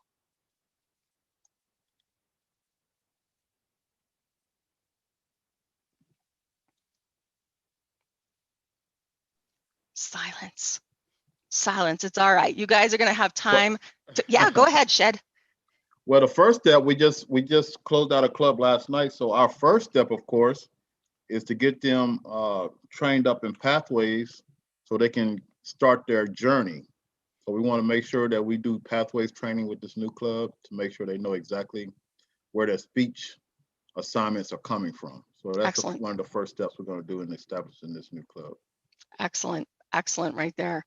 So talk as we go forward. The conversation doesn't just end when we finish today, but it keeps going forward. So Dr. Smedley said you can profit from the wisdom of others and you can give them full credit. So if you get some amazing ideas about how to be successful, either from within your district or without, share those ideas and let people know where they came from. Our session objectives were to talk about how new clubs ties into our missions, to identify who's responsible for what kind of support we have available for establishing the clubs, the club building cycle, and to start thinking about opportunities for new clubs right there. This is the closing remarks, but my friends, you don't need another PowerPoint. You need another Dr. Smedley right here. This is one of my favorite things he said. He said, while most of us may have entered Toastmasters to learn to make speeches, the benefit is but the beginning of the good which may come to us. So I wish you all the best of luck. You are welcome to contact me with questions and comments. Rob has my contact information as well, so he is welcome to share that if you'd like to contact me.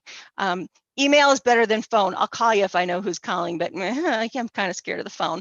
So thank you so much. Congratulations. And thank you so much for taking on these new leadership opportunities.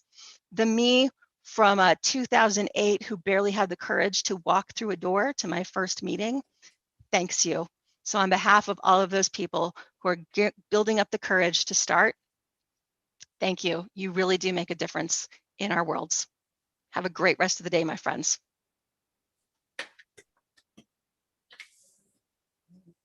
Thank you so much, Natalie.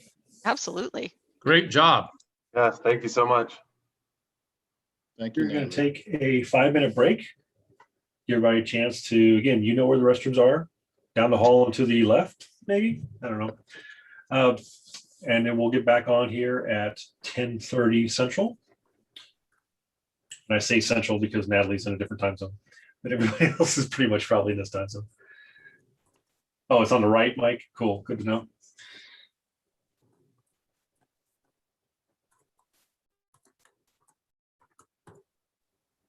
All right, we'll see everyone in a few. Yep. Thanks, Natalie. Is she gone? Absolutely. No, I'm here lurking okay. for a minute. Thanks so much, Shed. Answering some questions on the chat. That's great. Thank you for taking the time. Absolutely. I know Yes, thank you very much. You are most welcome. our next speaker, Monique, is not on yet, but I know she was speaking at I'm another here. district until 10. Oh, good. I didn't see your name. Sorry. I just came in. Oh, nice. Okay. Well, and we get the little notification that lets you in the waiting room. There's like 5 of us, so whoever sees it first clicks it. So you got in before I even noticed you were coming in. So we're on. You can see we're on break for a couple of minutes. So we'll get ready, and what'll happen is at the end of the break, Shed, our incoming PQD, will do your quick introduction and hand it off to you. Sounds great. Yeah. Oh, and I apologize. Yeah, Rob, I did give her a call. I didn't see her. I said, oh, we're about. Oh, no problem. Thanks. Yeah, like I said, I was just saying, I think she was speaking in another district like up until 10 or She 10:15. So, you know, I was, yep. But it's always, I have to say, Dan, that was very classy. I was funny because my husband answered the question earlier, or answered the phone so quickly because he didn't want the phone to interrupt my presentation. But I had given them the heads up that I wanted to be done early. And so I was just paying attention to the rest of the meeting. So it worked out well. Monique, I'll tell you why answering the phone for Toastmasters makes me nervous. And that was before my district director year. Yeah. I got a phone call at 6 o'clock in the morning. And I answered it and the person said hello. And I said, oh my God, it's 6 in the morning. It is too early to be calling. And I hung up the phone Oh, because I didn't recognize the number.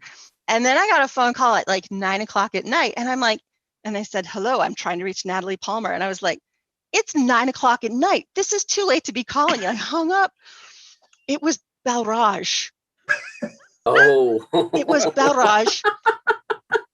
And the first call, he saw that I was from Washington, but he thought Washington, D.C., not Washington State. So he thought he was calling me at 9, 10, not at 6 in the morning. And I just oh my God, hung up That's too on funny. him. that is hysterical. I think I hung up 2 or 3 times because, yeah, oh my God. And then finally my husband got the call and he's like, no, she's not available. And he's like, well, I'm trying to call her from, and he's like, oh, he's like, okay. So the reason she hung up on you was, and then we scheduled a time. He's such a nice guy, though. So Is, nice. and having served with him on the board, he would take that in complete stride. Was that during his year as president? That was before the meeting. So I was carrying the proxies. So he was calling to talk to me. Yeah. That is so funny.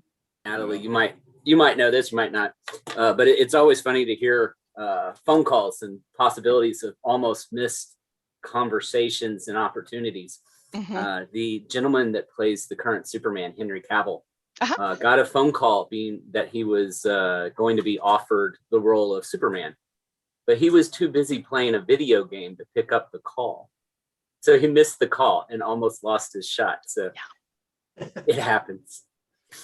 Yeah, I work with, I was one of my past jobs, I was a college hall director, and we had someone who couldn't be an RA for the year. So I called the first person on the alternate list and I'm like, and we need you here tomorrow.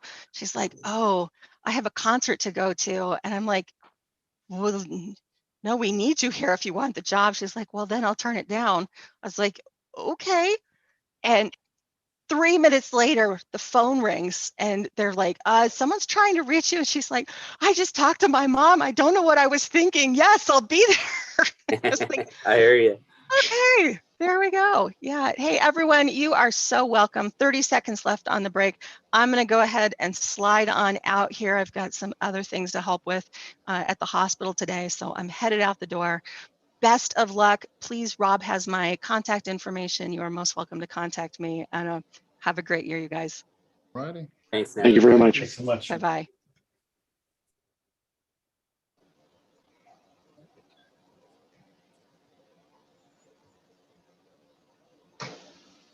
Like our break is over. If you're not back yet, please come back up the hall and to the right. And I don't know if you can hear me or not, but I'll go ahead and Dan, do you want to hand it to Shed or how do you want to? I can just take go it up on the over. spotlight. Shed, okay. Unless, Dan, you want to. Yep. I'm always happy to introduce Shed, our incoming program quality director. Has been our club growth director and done a fantastic job as always. We would never expect anything less than the tip of the spear. With no further ado, Shed Mayberry. Thank you, Dan. District 22, if you're not awake, it's time to wake up. How do we recognize our members, our leaders?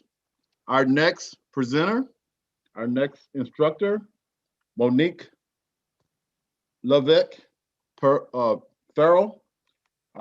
She was a 2016-2018 International Director, and she is here to present the presentation Thrive in the District Recognition Program. So if you want to know how to recognize your members, please pay attention. We all know the biggest way we can say is thank you, but this is some way she will present on Thrive in the District Recognition Program. So please welcome Monique.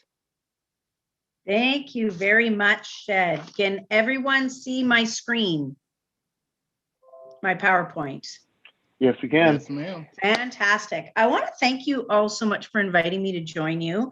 This is the most exciting time in the Toastmasters year, and I'm absolutely ebullient to be here with you today.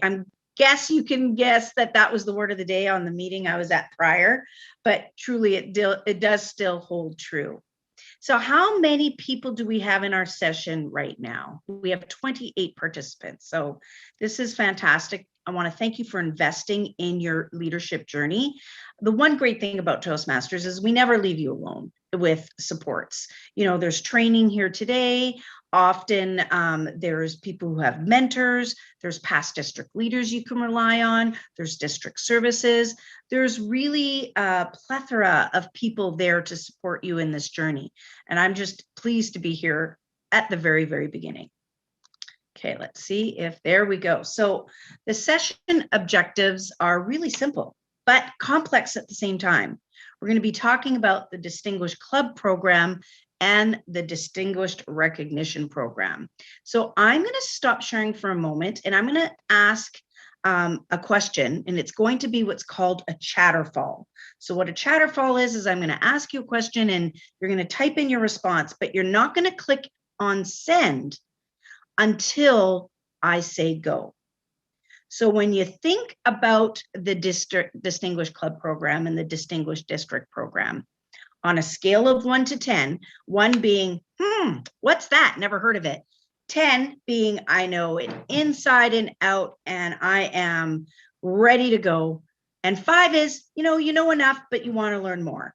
So you're going to type in the number that best describes how you feel about both the Distinguished Club Program and Distinguished District Program. Are you all ready? So reminder, 1 is you've never heard of it, and 10 is you could give this course, and 5 is somewhere in between. Okay, so everyone ready? Enter your answer in the chat box so we can see the chatterfall. 5, 10, 7, 7, 5, 3, 8, 5, 9.5. So David Wooten, he's your man. He's someone you can lean on. 8, Sharon Roberts. Fantastic. Now, the one thing that I will say about my district leadership is back in 2008, 2009, I actually was not aware of the Distinguished District Program. I was keenly aware of the club program, but I really did not know much about the Distinguished District Program at that time. But guess what, folks? The information is there for you to learn from. And as you move through this journey, especially in the months of May and June, you become 9s and 10s. So let's go back to sharing my screen here. All right. So we're also going to talk about how moments of truth leads to club quality. We're going to define the roles of area and division directors, and we're going to describe the distinguished club program. We're going to identify goals of distinguished area and division programs. We're going to describe importance of club area and division success plans. We're going to identify district recognition program and distinguished club program resources. Moments of truth. Show of hands, who has been, and I'm going to stop sharing for a second. Show of hands, you can use the hand reaction button. Who has been a part of the moments of truth in their club? Excellent. Who would like to share? And we're going to go, and I feel like audience participation is really the best way we can learn. I'm going to ask for some audience participation. Who would like to share a moments of truth example of how membership orientation, excuse me, was improved because of the moments of truth being held? So again, you're going to share an example of how once your club did the moments of truth, you recognized a gap in membership orientation, and then you addressed that gap, and how did you address it? Who would like to share with us? Anyone? Anyone? If you're a Ferris Bueller fan, you'll know what I'm referring to. Monique, this is David Wooten. I'll share. So I Excellent. started a club I didn't start a club. I joined a club in 2007. I was their 8th member. And we didn't do a moments of truth until like 3 years later. And after we did the moments of truth, we realized there were certain things that were missing. Orientation, for example. I still have not been inducted into a Toastmasters club, and I'm the incoming club president.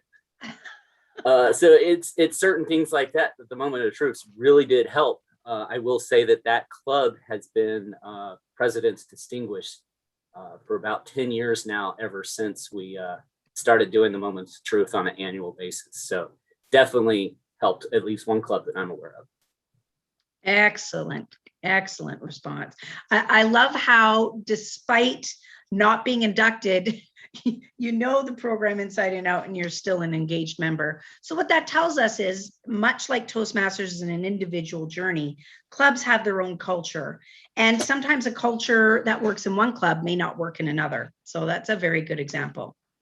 Who has been a part of a Moments of Truth session and recognized a gap in achievement recognition and what they did to remedy that gap?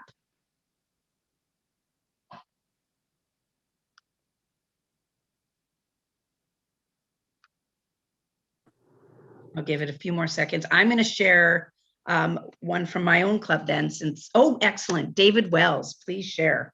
Yeah, I've been fortunate enough to start 3 different clubs.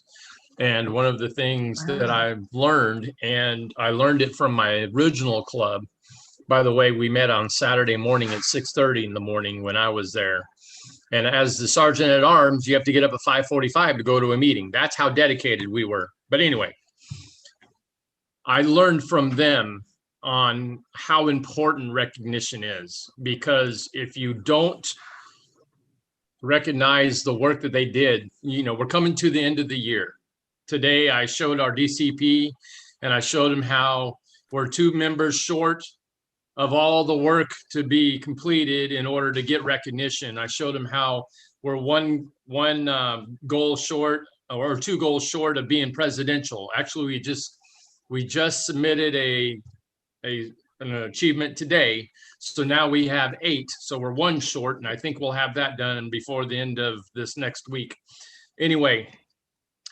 And I explained to them how important the DCP is, and I explained to them that Toastmasters International put this program together because they figured out what a successful club is, and this, by doing this, helps you become a successful club.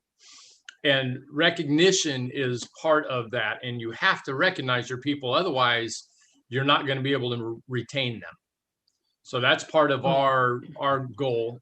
We also, our new president this last year, She came kicking and screaming, but I tell you what, she has done such an amazing job. She started a Toastmaster of the Quarter program, and now people are fighting for that Toastmaster of the Quarter award, and she told me last night that she wants to present all of the certificates to other members that have achieved at their quarter award banquet. And I said, okay, that's great. And I had a member ask me today, I haven't got my certificate yet. Just be patient. You'll get it. We have a plan. So recognition is huge. Oh my God, David, you gave me goosebumps. Toastmaster of the Quarter. Been a member since 94, never heard that. I'm going to R&D, Rob, and duplicate that, because that's a way to keep members engaged throughout the year, not just, that carrot at the end. Love it. I see that Susan and Stephanie's hands are up.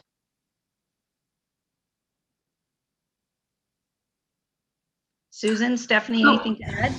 Oh no, mine was just in regards to the gap in the membership. Oh, good. Our story for our club. It's a corporate club, and our corporation spans the entire state of Kansas. We have field offices in Hayes, Kansas, Wichita, Kansas. And I always thought when I was VP of membership, we weren't getting all of our corporation, all of our employees involved in those field offices. And I had thought about possible virtual at the time, but didn't know how to get on that platform, that type of hybrid meeting. Well, fast forward a year later, we have COVID, and we had no other choice but to go into a virtual setting. And because we were able to do that and master it, we have now started implementing those hybrid meetings and have opened up our clubs to individuals in those corporate field offices. We're now expanding it to all of our employees. And to me, I think that was really, really beneficial to our club. Oh my goodness, Stephanie, that's excellent. We had International President Richard Peck pop in on our club. Really inspired us to get out of our comfort zone and visit clubs around the world. And, you can open up clubs to, your whole city, your province, and beyond. Love that. Susan.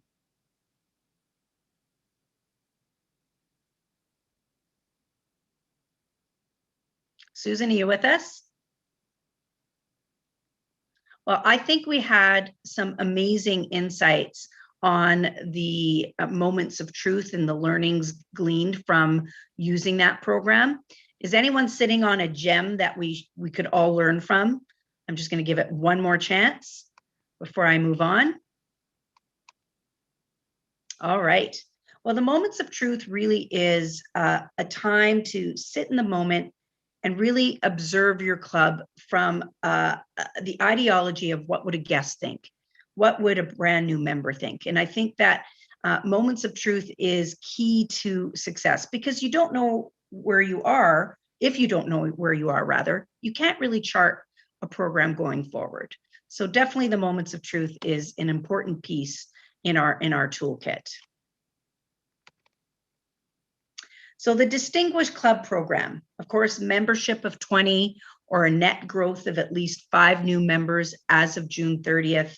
I can tell you that there are so many times where clubs will try to figure this out. And really, this is about lower numbered clubs when you look at the net growth of at least 5.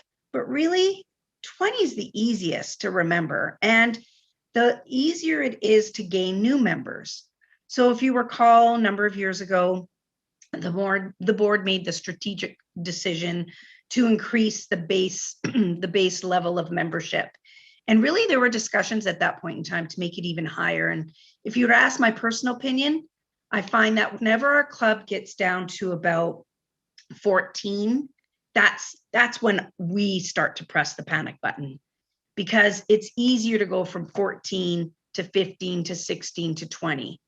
And one tip or trick that my husband actually uses all the time that helps with club membership that I just love is whenever we get a new member, he immediately will ask them, so do you know someone who would enjoy this journey alongside you? Do you know someone who could serve as your buddy and really work the program with you for maximum effect? And I can't tell you how many times we'll get a twofer out of the deal. where someone will bring their daughter or a neighbor or a colleague or a friend. So something to consider when you're looking at growing that membership for the Distinguished Club program. Another thing I want to note that David pointed out that I really loved is the Distinguished Club program isn't just check marks on a chart. It's really about providing the best quality service to your members. So membership net growth occurs when the total number of club members at year end, June 30th, exceeds the base amount. Now, I'm going to pause here, and I know that we've got your manuals or your workbooks, and I know that there is a case study in your workbooks. So have we given any thought? I'm just going to ask the Zoom master, do we have breakout rooms, or do we want to just do this as a full group? Maybe I did not create breakout rooms. That's perfect. I think that's just fine. I think sometimes it's better that we just do it all together. So I'm going to go back to sharing the PowerPoint. All right, moving right along. So the membership base amount refers to the number on July 1st of club members renewing, new, charter, dual, and reinstated who paid April dues. And this is where it starts to get a little tricky, which is why I often will tell people, just strive for 20. 20 just makes it a nice, easy, don't have to think, you're thinking about the Monopoly board. It's like, you don't have to go to jail. You just go straight to go. You go to the bank and you cash the big check. So the DCP educational goals are as follows. 4 members complete level 1, 2 members complete level 2, 2 more members complete level 2, 2 members complete level 3, 1 member completes level 4, and 1 member completes level 5. So I'm going to stop sharing. I'm going to ask for another Chatterfall because this is a part of district membership that I find is very important, and that is leading by example. And as district leaders, because we have not so new anymore, but our Pathways learning system really is setting the stage for the future of our organization. So I would like for people to answer the following question. What level of completion have you attained in the Pathways program? 1, 2, 3, 4, or have you completed a full path? So type your answer in the chat box. And now press send. Oh, excellent. So 5, 3 full paths, working on 2 more. Wow, fantastic. Oh, finished level 5 on Wednesday. Matt, fantastic. Completed 2 paths. This is really the benchmark of success in our organization, is having the leaders really not just, talk the talk, but walk the walk. I would like 2 examples of what someone has learned from their specific path, and just like an elevator pitch, what they tell people about their Pathways experience. And I'm going to ask for 2 people to share.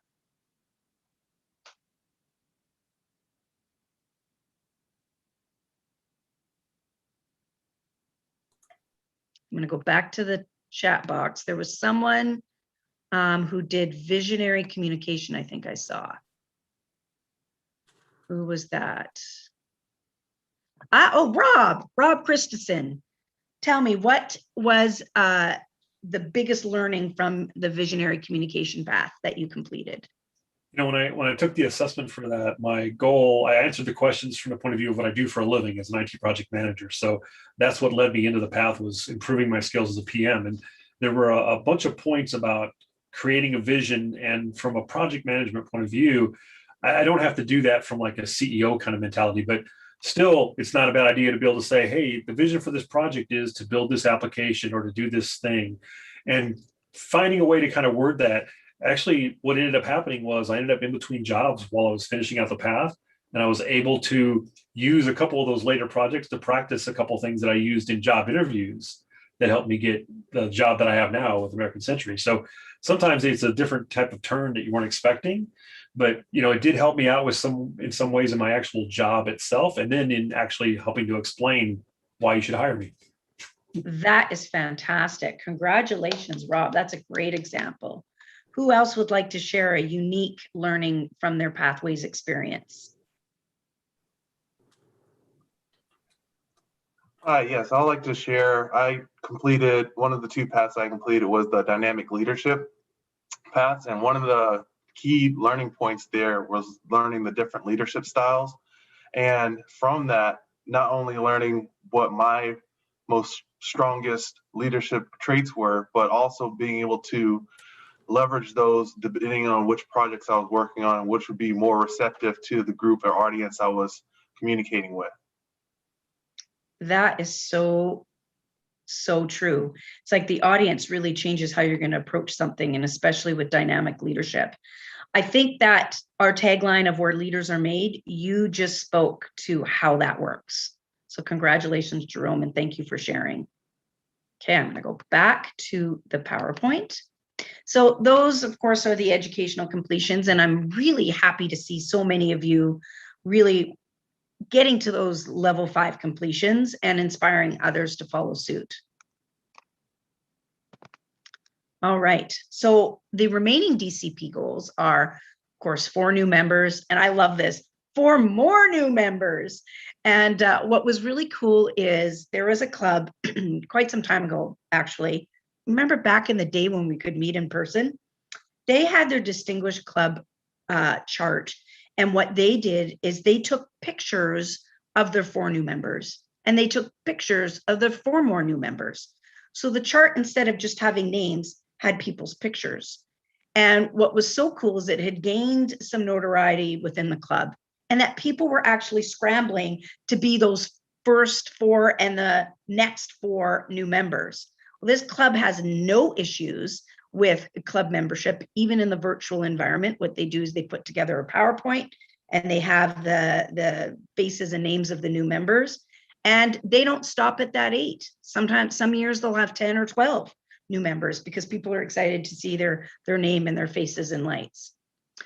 Minimum of 4 club officers trained during the 2 training periods. Now, another interesting thing about training is they are stats out there. I can't quote them off the top of my head, but we do know that clubs who have more officers trained, the efficacy of those clubs are heightened because of that training. So don't stop at 4. If you can get all of your club officers trained, definitely go for that. Reach for that extended stretch goal. Of course, 1 membership duals report and 1 club officer list submitted on time. So these are easy sort of administrative tasks, but make sure those club officer lists are in. All right, the Distinguished Club Program. 5 out of 10 goals gets you distinguished, 7 out of 10 gets you select distinguished, and 9 out of 10 gets you President's Distinguished Club. I'm going to stop sharing. I'm going to go back to another Chatterfall. And I'm going to ask everyone to put in the chat what level is the club that you belong to achieving this year. So if it's President's, put President's Distinguished. If it's, select distinguished or distinguished. Put it in the chat and let's see how we fare out.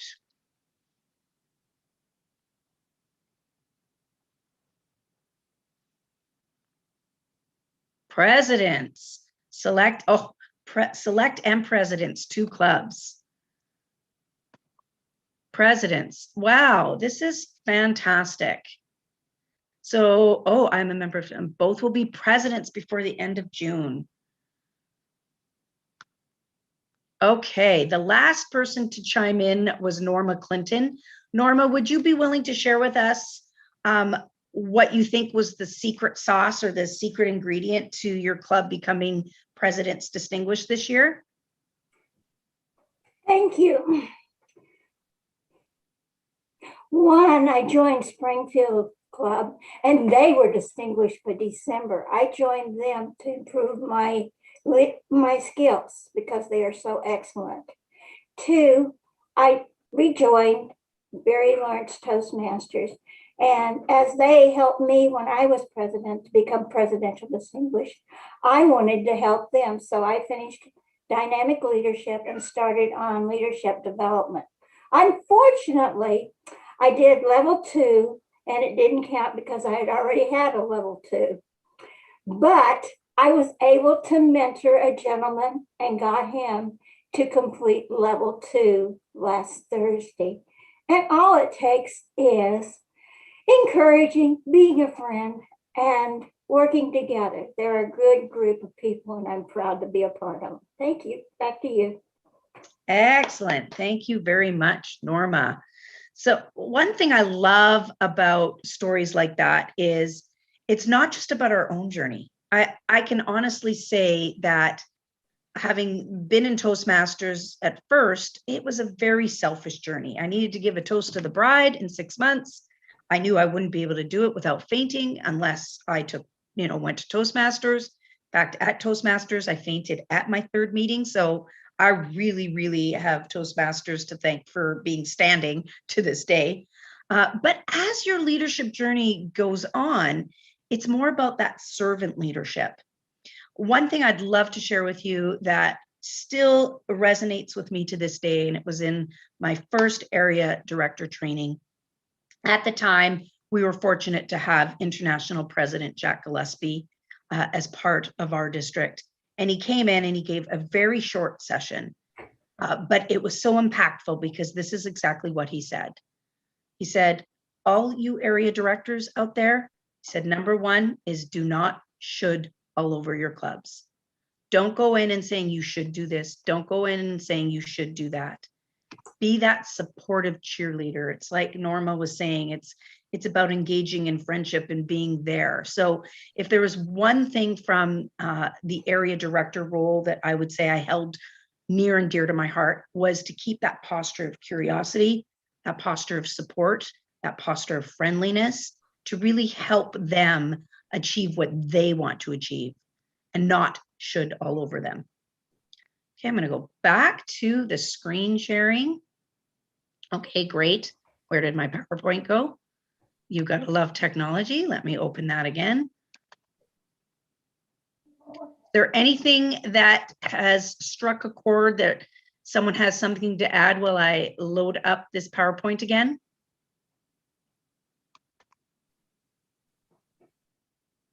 Okay, I'm gonna go back. David has a question in the chat. Oh, What do you mean excellent. curiosity? Pardon me? I was just David Wells had a question. Okay, and David, can you unmute and ask your question? Yeah, what did you mean by your posture of curiosity? About going in and asking them what they're most proud of, asking them what do they hope to attain, asking them what they think their gaps are. One of the things that one of the things I've learned in Toastmasters is, and it was one of my mentors who said, Monique, from an evaluation standpoint, if you're having to evaluate staff at a workplace or volunteers in a community organization, people are often more self-aware than you think. And asking them what they're most proud of, they'll know.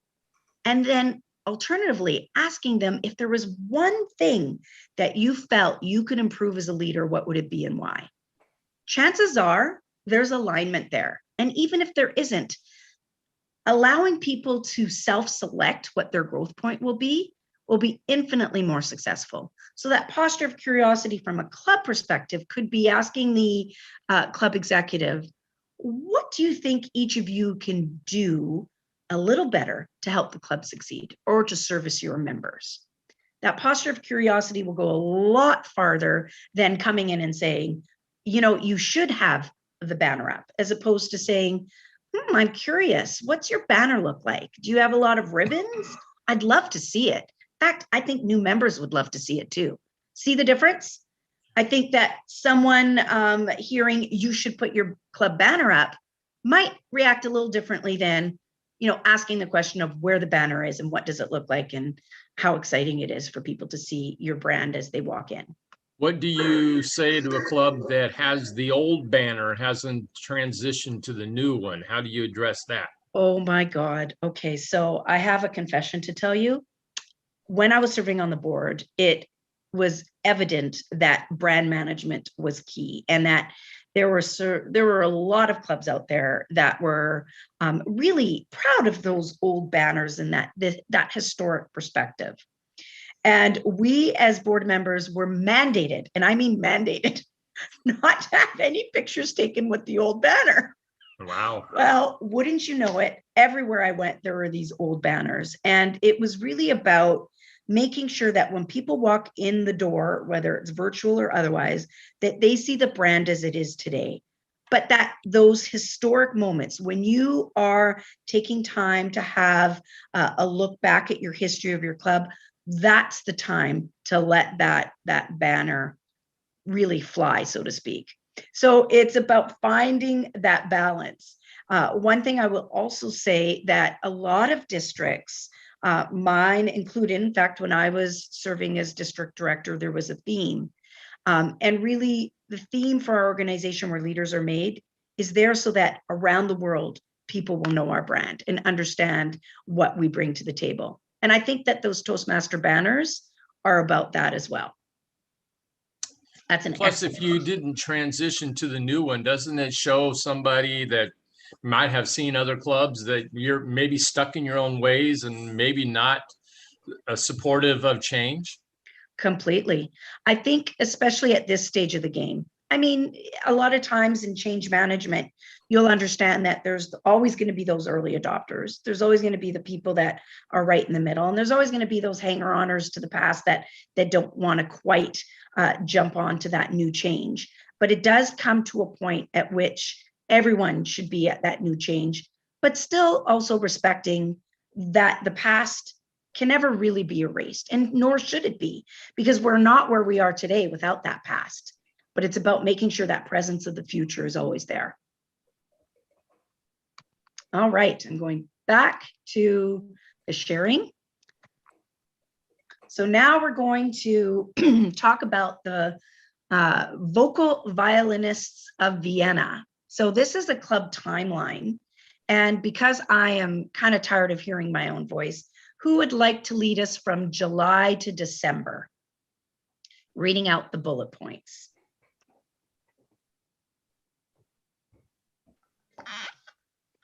Whoever you are, you can just unmute your mic. I can. Thank you very much. July. Club officers Gunther, Gisela. Oh, Shelley, you dropped off there for a second. Yeah, I did. Hold on. Oh, there you're back. Okay. Are trained. August. Carolina earns her level 1 Pathways Award and Gisela earns her level 2 Pathways Award. In September, new member Novak joins the club and the members' dues renewal report is submitted. October, Casper earns his level 1 Pathways Award. November, new members Nick and Nixie join the club. December, new member Nan joins the club. January, Carl earns his level 4 Pathways Award and new member Nadia joins the club. February, club officers Gunther, Gisela, Gustav, and Gretchen are trained. March, new member Norbert joins the club and Gretchen earns her level 2 Pathways Award. April, Adolfo earns his, oops, I went to, hold on, go back. There we go. Okay. Where do we See go? if I can scroll. Oh, geez. Yeah, you went to a different club. Well, what's so funny is it's like on the text, I thought I could scroll down, but it doesn't appear to be able to do that. So I think what I'm going to do is read the little bottom part because it doesn't seem to be able to allow you to read it because I can't scroll down, and I'm just going to pull it up for myself. So remind me, which month did you leave us in? I was getting ready to start April. Okay. All right. So April, Adolf earns his level 5 Pathways and new member Neil joins the club. This is really tricky. It's so funny because it was working when I was practicing. May, new member Noor joins the club and club officer list is submitted. And I can't read June. I will read it on my participant workbook. This is hilarious that I can't read it on the PowerPoint. So in June, on June 30th, and it is a different club. The Rhetorical Rants of Club has 25 members. That's hilarious. So oh, wait, no, there's the Violinists of Vienna. There we go. And on June 30th, the Vocal Violinists of Vienna Club has 25 members. So the secret question is, has anyone got a hazard of a guess of what Rhetorical Rants of Rabat has achieved in the Distinguished Club program? And it's hard to keep track because, you know, we're just reading off a list, but anyone would care to hazard a guess because it sounds pretty impressive, does it not? It doesn't sound like they got all their educational goals. Okay, well, according to the training manual, they have achieved select distinguished. So one thing from this perspective that is kind of confusing is we're reading all of these all at once. But what I recommend is, as your club officers are going through the year, as area directors, it is a really great idea to sort of ask them as they go along where they're at. What are some of the check marks they've achieved? And then based on those check marks, decide whether or not what they need to meet from a membership goal perspective. Because amazingly enough, a past international president shared with me that he was doing a district visit and he was sitting at different tables. He was asking club presidents and club VPs, and I think it was around April, May, where they were in the Distinguished Club program and what they had left to go to get distinguished. And unfortunately, 8 and 9 times out of 10, they weren't keenly aware of what was needed. And what was fascinating was there were clubs that would be presidents distinguished and all they needed is 1 or 2 more members.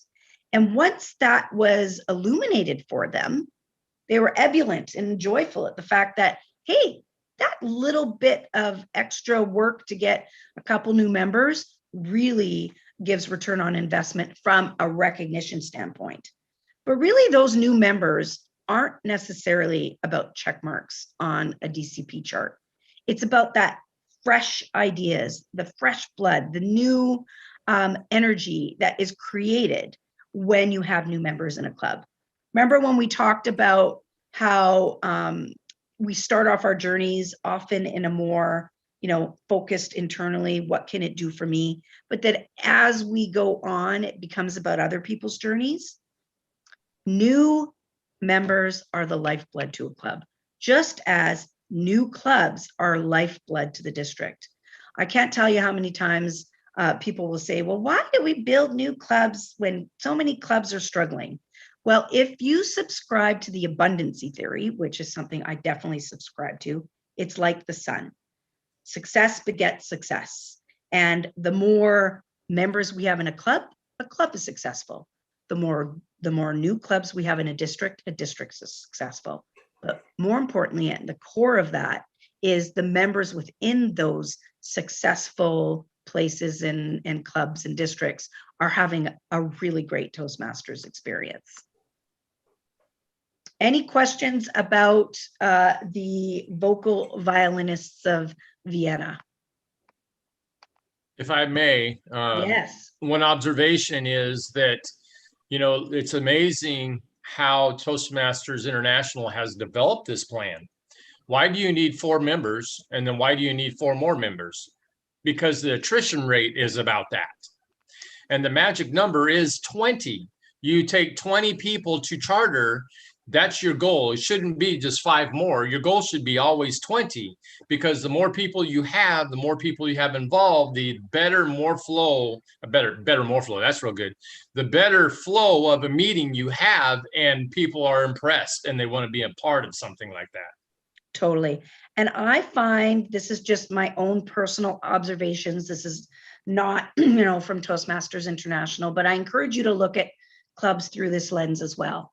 I find that the most successful clubs have a nice hybrid of 33% brand new members, people that are excited to join the club, really at the beginning of their journey.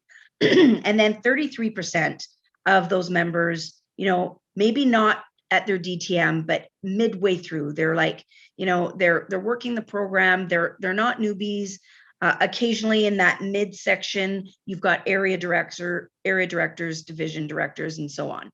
And then 33% are those members who are, what I would call 4L. When I was running for the board, a gentleman said, "So are you a 4L Toastmaster?" And I'm like, I confess, I've been a Toastmaster since 1994. I've never heard of the 4L Toastmasters program.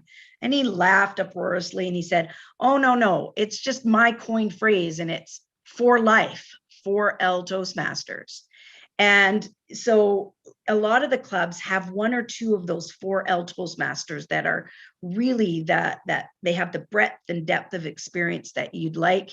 And then the other part of that last third are your core members, the people who are there through thick and thin. Sometimes they're mentors to other club officers and so on and so forth. David, yeah, they drank the Kool-Aid. So out of curiosity, now that you understand the term of 4L Toastmasters, how many of you would you say fall into that category where Toastmasters has given so much to you that you can't imagine your life without Toastmasters? And just instead of the chatterbox, just use the hand function if you are one of those people. See lots of hands going up. See, you guys are the lifeblood to our organization, because without dedicated Toastmasters like yourselves, I just get goosebumps when I think about whose life would not be impacted in a positive way if you weren't a Toastmaster member. So whether you belong to, vocal violinists of Vienna or Vital Words from my district, you really are the lifeblood and cannot thank you enough. Okay, I'm going to go back to sharing the screen here. Excellent. So we've got the rhetorical rants of Rabat. I think we've got, I think we've got the sort of the understanding of how the program works. So I don't think we need, I think it would be rhetorical to go through the rhetorical rants of Rabat. Show of hands, is everyone comfortable with that? Okay. I think we lost you there for a little bit. Oh, did you lose me there? Am I back? Yes, ma'am, you're back. Excellent. All right, so we'll move right along. So the Distinguished Area Program. No net club loss. Submit the area director's club visit report for 75% of club base. And of course, first round of visit reports by November 30th and second round visits done and reported by May 31st. One thing that I think at this time of the year is a really good idea is the current area directors having a transition meeting with the incoming area directors. And I can tell you the first time I served as area director, I went one step further and I asked the current area director to have a special handoff meeting. And I can tell you that made all the difference, because the current area director was essentially handing over the baton, and the club felt like they were never left unattended to. There wasn't this large gap of, okay, who's our new area director? It was done early on. It was done in June before the year ended. Some of those meetings happened in July, August. And we know that, there's a lot of times districts will be trying to recruit area directors and they'll get this panicked feeling of, oh, it's not that hard, just 4 visits. It's like anything in life. The more you put in to anything, the more you get out of it. And that is certainly true of Toastmasters, and especially of being area director. What's interesting is when I served as area director the very first time, one of the clubs was in the hospital where I now work. And I cannot tell you what a comfort it was when I found out that in my job interview, that club president that I was area director for was sitting in that interview room. needless to say, I now work there today, and I really believe it's those connections and those relationships that you build through Toastmasters, not just the skill set, which Rob Christensen had alluded to when he got his job, and congratulations again, Rob. It's about those relationships as well. So net club loss occurs when total number of clubs at year end, June 30th, falls below the base amount. And the, really the job of membership building doesn't just fall on the VP of membership. It falls on every single member. Every single member should be able to tell a new person coming into the club what it costs to join your club and a few quick benefits.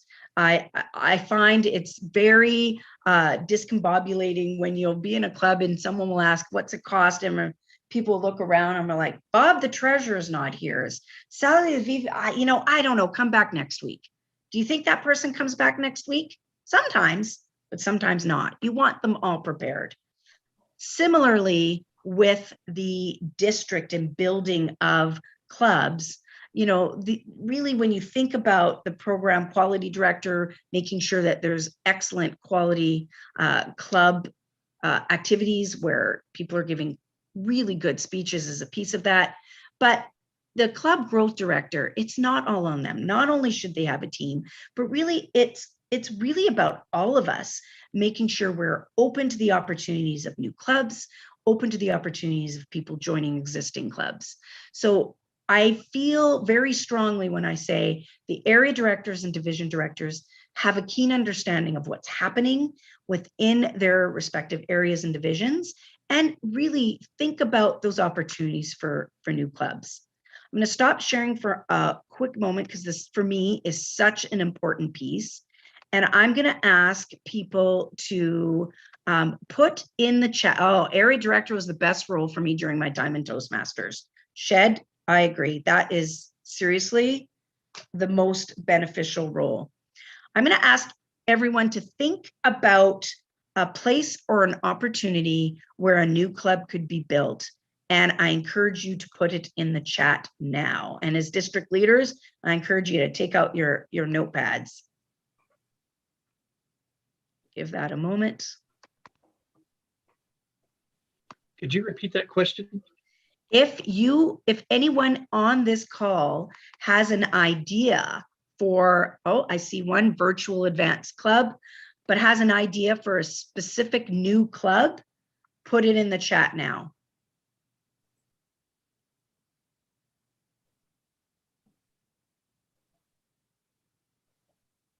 KU International Student Office. Ooh, agree with Sharon. Selena Community Club, Dodge City.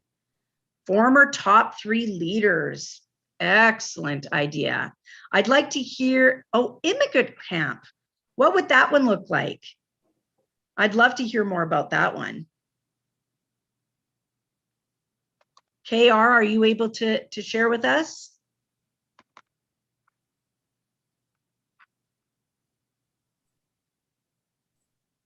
Topeka Washburn University. I'm curious about that immigrant camp. I will share one of my favorite Toastmaster experiences with you all. We had a club that I was helping to charter. It was a club of new immigrants to Winnipeg, Manitoba, Canada. And every single time they would give a speech, they would interrupt their speech and say, oh, Monique, I'm sorry, my English is no good. Oh, I'm sorry for my English. And finally it dawned on me. And I thought to myself, people, like, please stop apologizing. In fact, to be honest with you, I was getting a little frustrated because I thought they're doing amazing. And I said to them, if I were in all of your respective countries and I had to give a speech, it would not be as well as you've done today.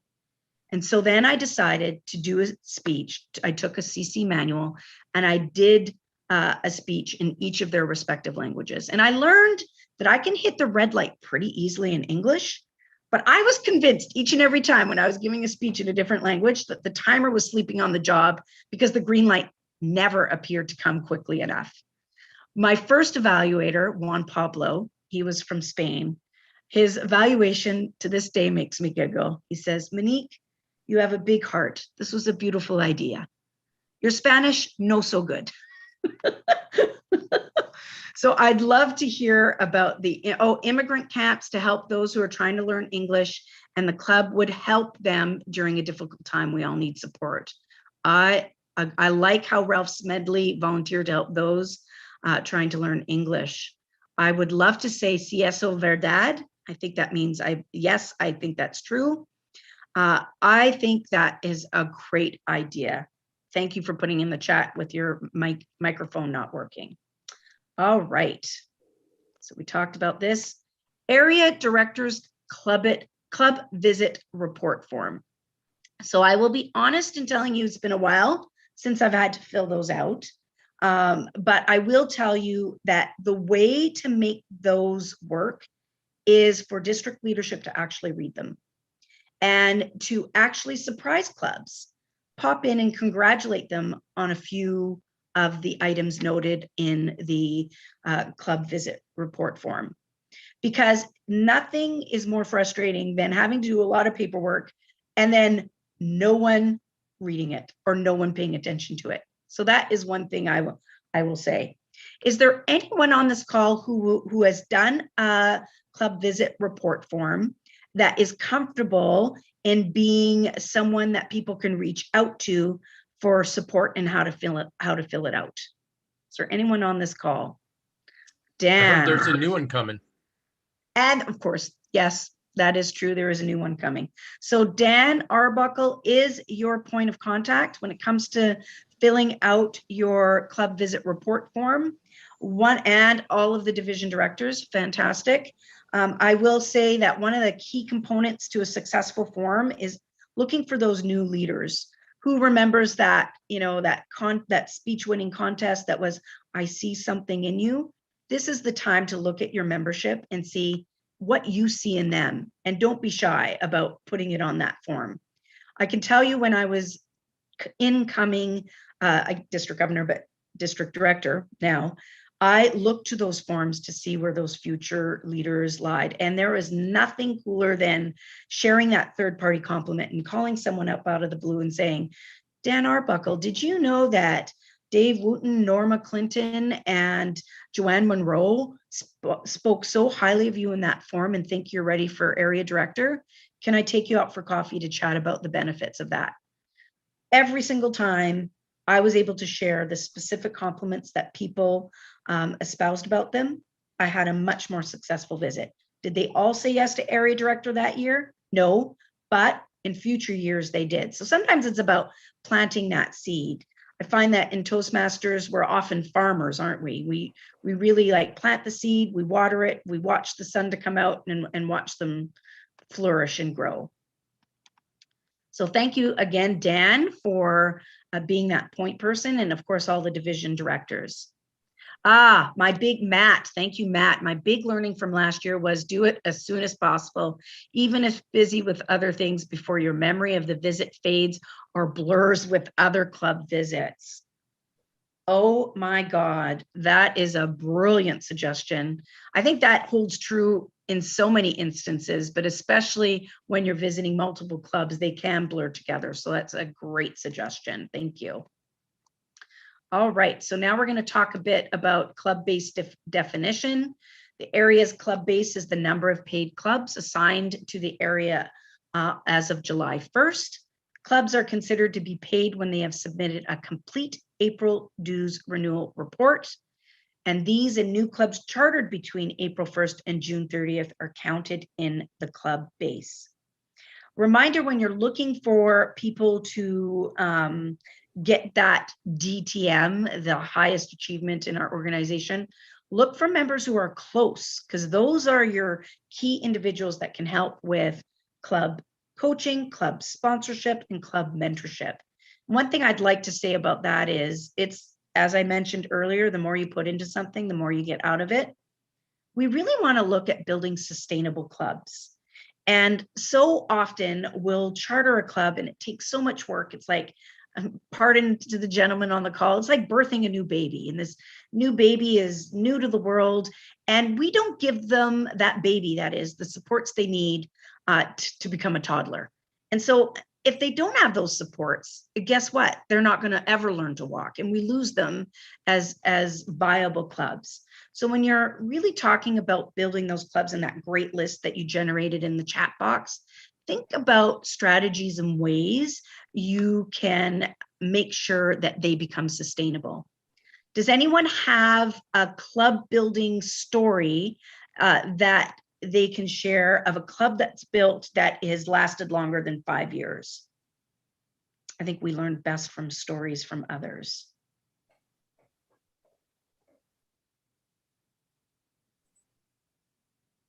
Has anyone been part of a new club that is around the 5-year mark?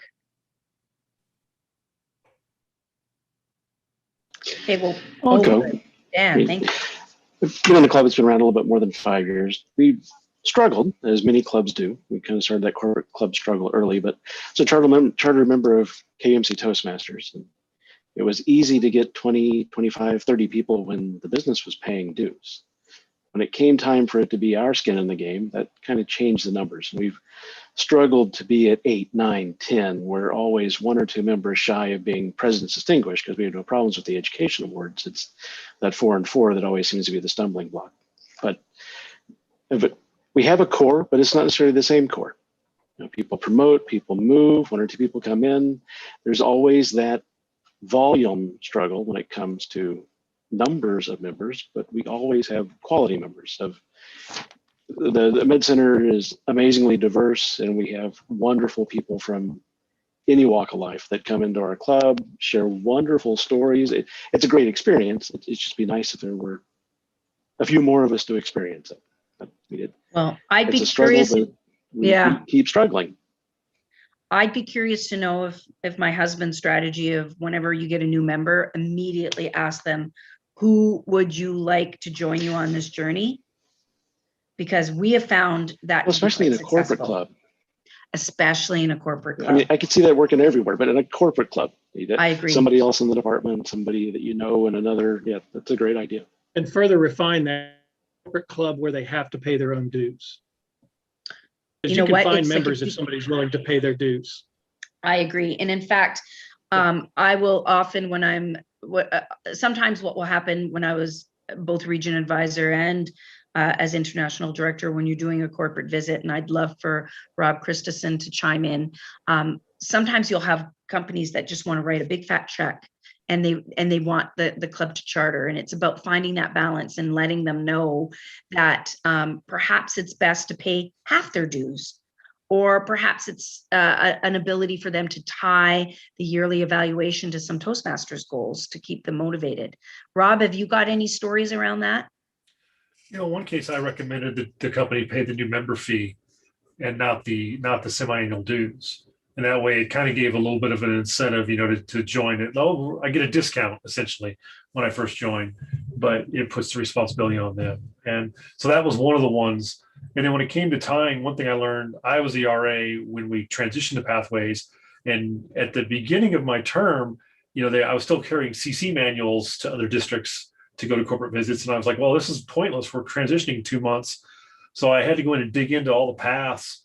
And I basically picked 4 paths, and I have them written down, but and I just kind of took the second line. For some reason, I remember it was the second line out of every description of the paths.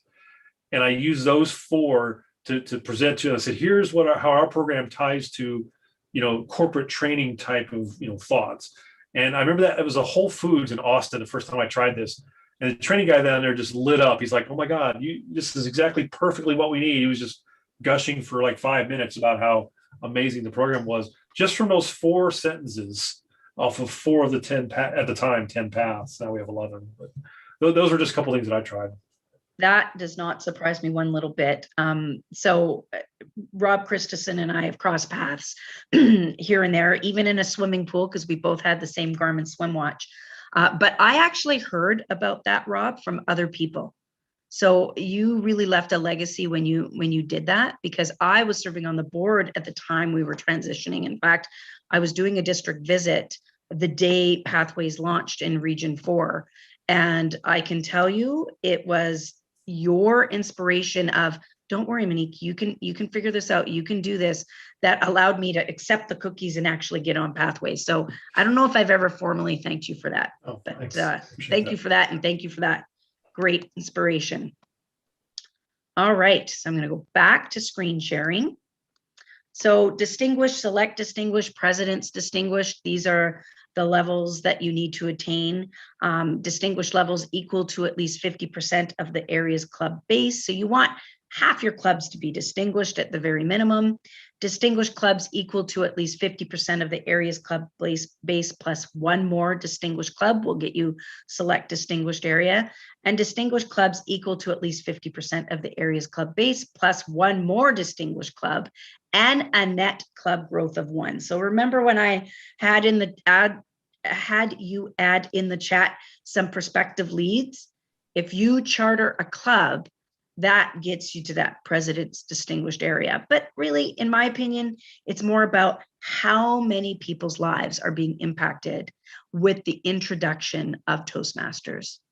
One thing I would also like to point out, and this is something that I learned from a Toastmaster in District 6, is I often will ask the question, what brought you to Toastmasters and when did you join? And I'm sure you will agree, have seen a lot of people share this, and that is, I knew about Toastmasters. I wish I joined earlier. Show of hands, who has heard that saying, that someone has said, I wished I joined earlier, right? Well, this one Toastmaster said that he had wanted to join for 15 years before joining. And the only reason he joined was because a club came to his workplace. And so he joined a corporate club because it was so convenient.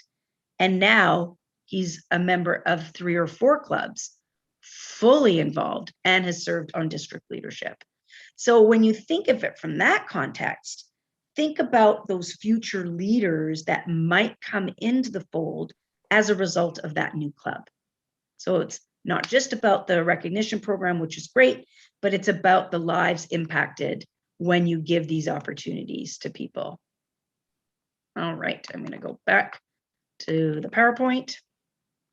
So of course, distinguished division program, no net loss of clubs. And of course, net club loss occurs when the total number of clubs at year end, June 30th, falls below the base amount. Now, the interesting thing is I think we can all agree that we have gone through some unprecedented times. Lots of clubs have folded. A lot of clubs are struggling with membership in this virtual environment. But I think that as we're coming out, especially in North America, and I'm a little jealous because in Canada, we're behind you guys, but we're really coming out of that pandemic. And this is the time to really capitalize on the human need to connect and that human need to learn with others. We've been so deprived of connecting with people. I feel that Toastmasters clubs around the world will be able to provide that level of connection unlike any other organization. So it's about capitalizing on that. Has anyone heard of what's called the OWL? Does anyone know when I say what an OWL is? Okay, so this is, I'm a picnic, problem and share, not in computer, so I'm not the most technologically advanced, but I've heard, oh, Ryan, you've heard of the OWL? Or is that a hand up from a previous? That was hand up for the earlier thing. Okay, so I am going to give you a very high level because that's all I know. And that is apparently an OWL is a piece of equipment that can sit at a Toastmasters meeting and it will pivot and catch the audio and visual of the speaker so that you can have the most effective hybrid meetings possible so that people who are joining you virtually don't feel like they're missing the party because they can't hear the meeting properly or they're not seeing speakers properly. So that is something I would encourage. Oh, and they really work. Oh, Peter, can you share?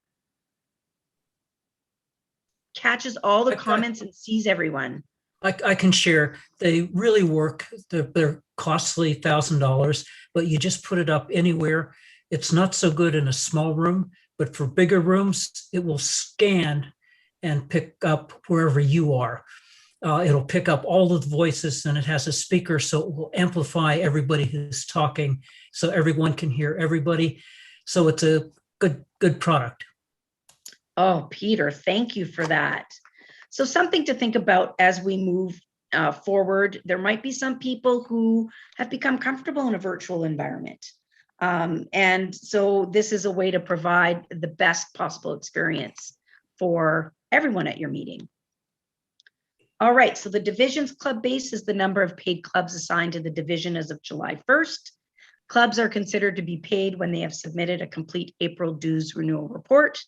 These and new clubs chartered between April 1st and June 30th are counted in the club base.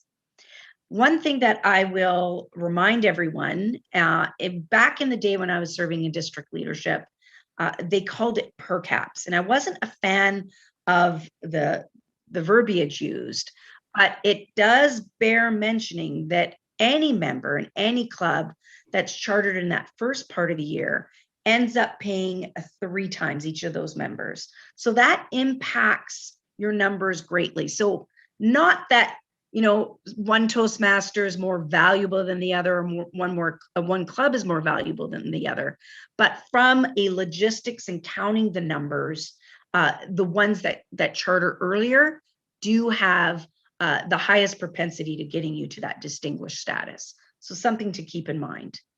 And a lot of districts will successfully put in incentives to really inspire those clubs to charter within those earlier timeframes. All right, distinguished, select distinguished, and president's distinguished. Distinguished clubs equal to at least 40% of the division's club base gives you a distinguished division. Distinguished clubs equal to at least 45% of the division's club base gets you to select distinguished, and distinguished clubs equal to at least 50% of the division's club base plus net growth of 1 gets you to president's distinguished division. Okay, club success plan. I'm going to stop sharing for a moment, and I am going to ask 2 people to share what has been the best thing about a club success plan. And there is my home line. Pardon me, 9 times out of 10, it's going to be my mom. So hold on one moment. There we go. It was. I will apologize to mom for hanging up on her later, I promise. So what I would like a few people to share with us is, when doing the club success plan, what is something that really worked well? What inspired your club to be distinguished? I know that there's a lot of distinguished clubs, president's distinguished clubs. Tell me, what is your example around the distinguished club success plan? The Distinguished Club Success Plan is your roadmap. Yep. And it has all the officers involved that know what their role is and how they play a part of that journey. Totally. I love that. It truly is a roadmap. I have in the past used I would get a club success plan meeting set up, and we would get as many of the members involved and go through. We would send out an email that would list everything in the club success plan for everybody to think about, and then we club success plan together within a meeting, a special meeting, and we could bring that club success plan out throughout the year to show our progress in getting to those goals that we had established at the beginning of the year. I love it. So that's my second R&D of this meeting, Rob and duplicate. So Toastmaster of the quarter, and then putting out a call for that team approach to the club success plan. I love that. It's really about building capacity of ownership and leadership. That's excellent. I love that. Thank you for sharing that. All right, come back to the PowerPoint. So the area success plan and the division success plan really dovetail off of those club success plans. A lot of times in organizations, what will happen is you'll have the CEO's job description or job goals, and then, vice presidents, and then, going down the line. What's really great is to take that same approach to the club, the area, and the division success plan. So if you are an area director and you're sharing the successes of clubs and how it applies to the area success plan, be sure to mention that feeds into the division success plan and ultimately the district success plan. So many districts encourage area and division directors to stretch the goals outlined in the distinguished area and division programs or accomplish additional goals. And we all know that when we reach, I think it's Casey Kasem said, reach for the moon, you'll get to the stars. That really is true. And to me, it's about making sure that your goals are realistic, but also stretch people.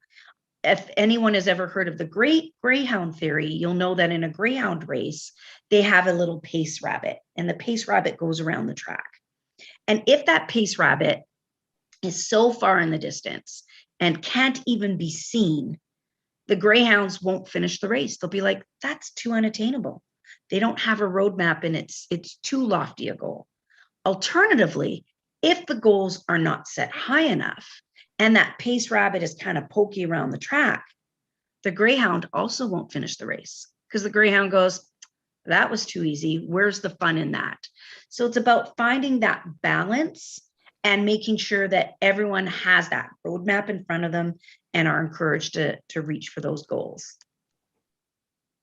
All right, so let's review. We talked about how the moments of truth leads to club quality. We talked about the roles and the definitions around area and division directors. We talked about the Distinguished Club Program. We identified goals of the Distinguished Area and Division programs. We described importance of club, area, and division success plans. And of course, we identified the District Recognition Program and Distinguished Club Program resources. So the DCP is the foundation of the District Recognition Program. The Distinguished Area, Division, and District programs align with that DCP. Area and division directors should be aware of club goals. So if ever you're going to visit a club, please check the dashboard, see where they're at. And if there is something to compliment them on, such as a few new members or an educational achievement, don't hesitate to do that. In fact, if you've got members who are receiving a level completion or a path completion, please be that ambassador to go and congratulate them. I can tell you, I probably wouldn't be in Toastmasters today had it not been for my area governor at the time, who, when he came to see my 10th speech of back then, the CTM, the Competent Toastmaster Manual, he wrote in his evaluation, Monique, I think you would enjoy the storytelling manual. Continue on your Toastmasters journey. And at that time I thought, what? There's more than this first manual? So had it not been for that integral support at a pivotal time, I probably wouldn't be in Toastmasters today. Of course, we also talked about completing success plans, helping clubs and areas and divisions stay on track. And thank you again to Dan Arbuckle for agreeing to be that resource for reports, as well as the division directors. And of course, there's resources galore where Toastmasters is concerned. So we are at 6 minutes to, I'm going to stop sharing the screen. And I would like to see if anyone has any questions or any concerns about fulfilling their duties in the upcoming Toastmasters year.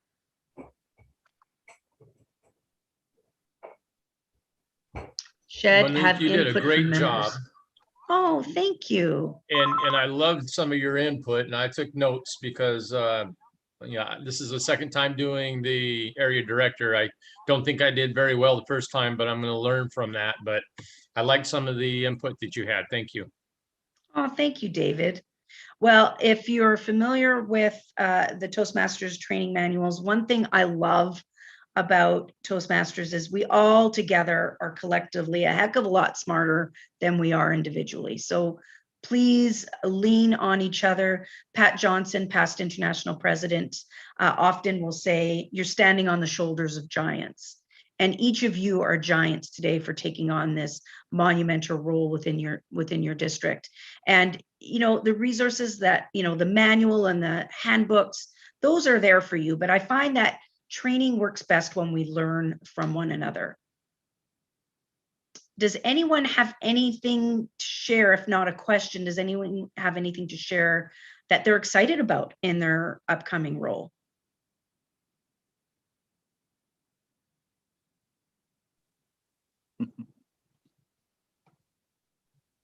I know for myself, area director was hands down one of the best experiences.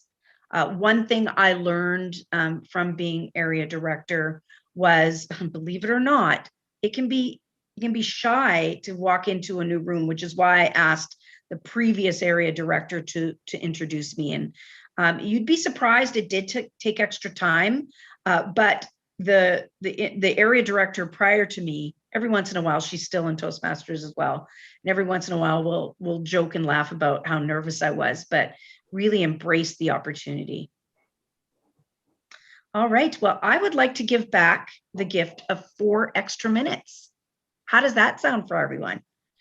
If anyone has questions that they were reticent to ask in a group setting, I will stick around and enjoy the rest of your training. Thank you, Monique. Hey, Monique, Yes, thank you there's some very much. questions in the chat. Oh, is there? Okay, I'm going to open up the chat. Oh, thank you. Okay. Oh, there we go. Oh, thank you. There's someone I love it when what you posted for DC goals doesn't quite match what says in my club report card. Oh, see, this is where, so Rob, can you see that chat? Yeah, I think it might be based on the slide being maybe more than a year old from Oh, Toastmasters. okay. They may not have updated that. The DCP did change a little bit from the first version of the Pathways goals to what we now have. And it wasn't drastic, but it was like a couple small things. Because I think the very first version that came out did not include DTM in the Pathways goals. And so they had to make a slight adjustment there. And so there was something, like I said, that was just the goal kind of adjusted there from that slide. Love that. So sorry about that. Thank you, Matt. And Rob, are you comfortable bringing that up to the Toastmasters training team Oh, definitely. for modification?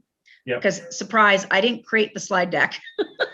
I could barely operate the slide deck, let alone create it. Hey, Rob, I have a quick question on when it comes to education levels. You can only submit one educational level per path. That's not exactly accurate. You can only get Distinguished Club Program credit for one level, each member for one level in an individual club. So if I do 2 level 1s in the same club, only one of them will count towards the DCP. I still get 2 certificates because I did the work, but okay. only one of them counts towards that club's DCP. But if I'm in 2 clubs, I do a level 1 in each club. Both clubs get level 1 credit for me doing the work for the recognition. And that actually brings up a really important point. And that is, did you notice how Rob Christensen was able to quickly espouse the difference in the nuanced ways of how to work pathways? People are going to look to you and expect to be like Rob Christensen. Own your own knowledge. There is nothing wrong with saying, that's an interesting question. Let me look into that. Let me call Rob Christensen, who could probably, WhatsApp me the message in 20 seconds and get back to them. That is one thing I learned when I was serving as region advisor and as international director. Automatically, you get these titles. You become an area director, division director, and all of a sudden, they think that there's this Toastmasters app that suddenly just inputs all the policies and procedures and the guidelines and all the information that is there to know into your head. And that is not the case. It is perfectly acceptable to say, let me get back to you on that. And there's tons of resources to go and look up that information. And as noted, based on this PowerPoint being slightly outdated, when you go live to the website, you're getting the most current information. Although I would argue probably Rob Christensen is just as updated, but you know what I mean. Not always. But one thing to remember is our organization is very member driven, right? So changes occur every year. And if you're not in those changes, I want to go look it up, because I look at Matt's question, I'm like, I'm not actually positive off the top of my head which one is the correct answer. So if you told me, Rob, tell us goal 5 and 6, I'd be like, I'm pretty sure goal 5 is a level 4 and goal 6 is a level 5 in DTM, but I'd have to go look. I'd go look myself before I answered that. There you go. Well, we are right on the button. I want to thank you again for your time and attention and participation. And I wish you the best of luck in the upcoming year. Thank you. Thank you very much, Monique. And feel free to blame Rob and I for you having to hang up on your mom. I used to take a blame the picture, Americans. guys. Yeah, exactly. Well, enjoy the rest of your Saturday and thank you so much for the invitation. Thank you. Bye. Bye-bye.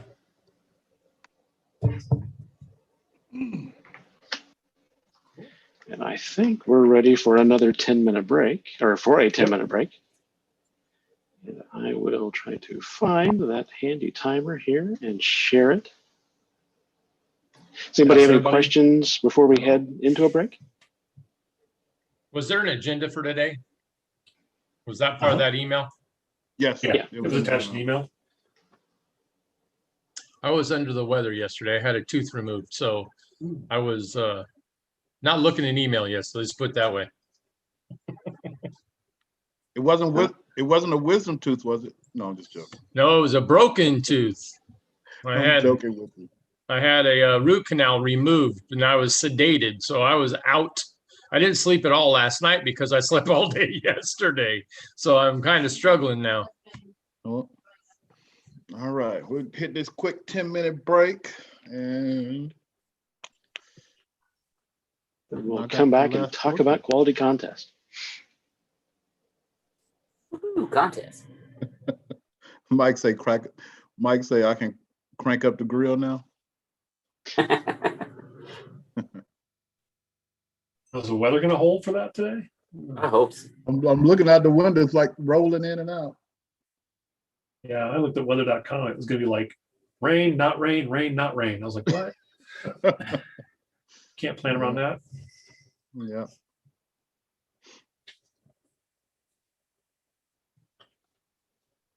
All right. If anybody got any questions, we can continue conversation. If not, oh yeah, enjoy your break.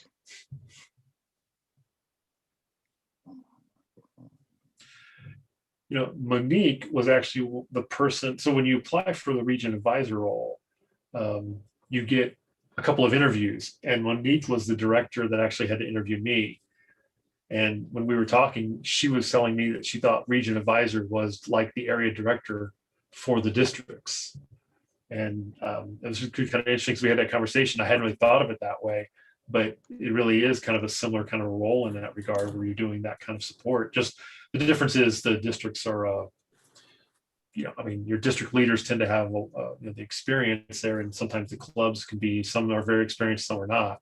But it was, that was the first time I think I actually got to know her, was in that interview. Oh, okay. Because we moved into this region at the time, right? So she was up in region 4, and we were still in region 3 back when she was an RA.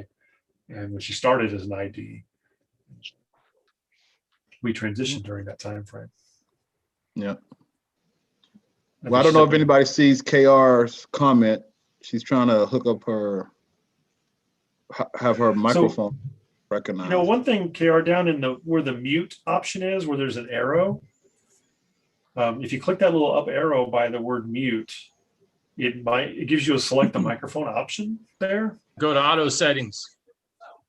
Well, I mean, the select the microphone might. Yeah, but you got to go to auto settings first and then hit the tab. Then you'll be able to pick what your microphone or your speaker is under audio. And sometimes things will wig out a little bit. I know my headphones every now and again will lose connectivity and I have to go back in and reselect them. I had a patch last night on my home PC and Zoom didn't even work at all. Couldn't hear you guys, couldn't see you guys. So I had to switch to my work computer just to join. So it could be a patch related as well. Yeah. Yeah, the other day I lost it and I had to log all the way out on my computer and come back in and it came in. I had to do that with WebEx yesterday, actually. Well, and during during Natalie's presentation, my Zoom froze. I sent Dan a note. I'm like, dude, I got to reboot my computer. So I had to actually jump all the way out and back in. Hey, Rob, I have a question. So you can go and represent us at Toastmasters International about the pathways stuff? Yeah. That's not my specific role. That's more Shed's role as PQD to do that. I mean, I'm glad to, and Shed, I'm glad to always advise you on that. I've as a past chief ambassador, I worked with those folks a lot at headquarters, so I can help you make those connections. But yeah, some feedback to headquarters for path 2 or level 2. I think it's not broad enough, because the leadership assessment and the mentorship, if you've done a path like in the past year, like I'm on a 3rd path in 18 months, it's hard to redo those continually and be fresh. And challenge myself. I do what I've suggested when I was RA, and I would a lot of different districts, people, that's one thing that's come up more than once. And I always recommend to, like I said, pass that on to Shed directly. Shed, you can pass on the fact that you've got 12, 15, 100 members, whatever, that are kind of passing this to you as well. But Ryan, you can also directly pass that to headquarters. And the reason I say that is I will still say that when I have conversations with those folks as well, but it has more power when it comes from more people. And so I always recommend you do that as well. And because I'm also finishing my mentoring certificate, which doesn't count to anything for your club, which is an issue. But second of all, like I'm finishing my mentoring like this week, and then I have the mentoring path presentation 2. And like I'm not gonna give 2 mentoring presentations in a month to my club. You know what I mean? Like if you could count that towards that path 2, like and not double dip, something like that. Yeah, I mean, you can send me an email and I can bring it up. But a lot of I'm gonna tell you right now, a lot of the interviews that we've had are some of the things that we've talked about in Pathways and some of the changes. So hopefully we see a lot of changes or some changes. Well, right, that's one of the other things too. Yeah, Shed, the trio is meeting with future IDs right now and talking about these very things as well. So that's another path to provide that. I do also take the other side of the coin and recommend some ways to look at those speeches a little bit differently as well. Like with the communication leadership assessment ones, I doing them like every 6 months or something would get kind of repetitive, but normally every path you have either a different goal or you may have the same goal, but you've grown. Right. Well, I did the leadership presentation on Monday, and I threw out the Toastmasters and did my own. Like these are the leadership that I do and work on, because I mean, I did the assessment, but I'd already given that presentation twice in the past year. So I said, here's my take on it. And even using it as a training method to help other people work on that one. They say the goal of the path is not to talk about the path or the goal of this, but when you're in a leadership role, it's not a bad idea to say, hey, you know what? I can describe to other people how to do this project, because some people get stuck on it even the first time. And using that to describe your own experience doing it the first time, how you went through it, what may or may not have changed in the last year, but et cetera, can be a way to approach that speech as well.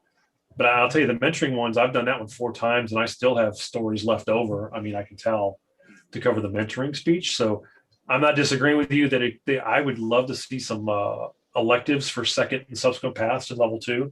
That's the way I've described it. If they could, I mean, because if they could integrate the mentoring path into that, because now that I'm closing out my mentorship, I'm going to report on that and speak on that, because that was a more valuable relationship. And I haven't heard that one before. So like I said, I do recommend submitting that.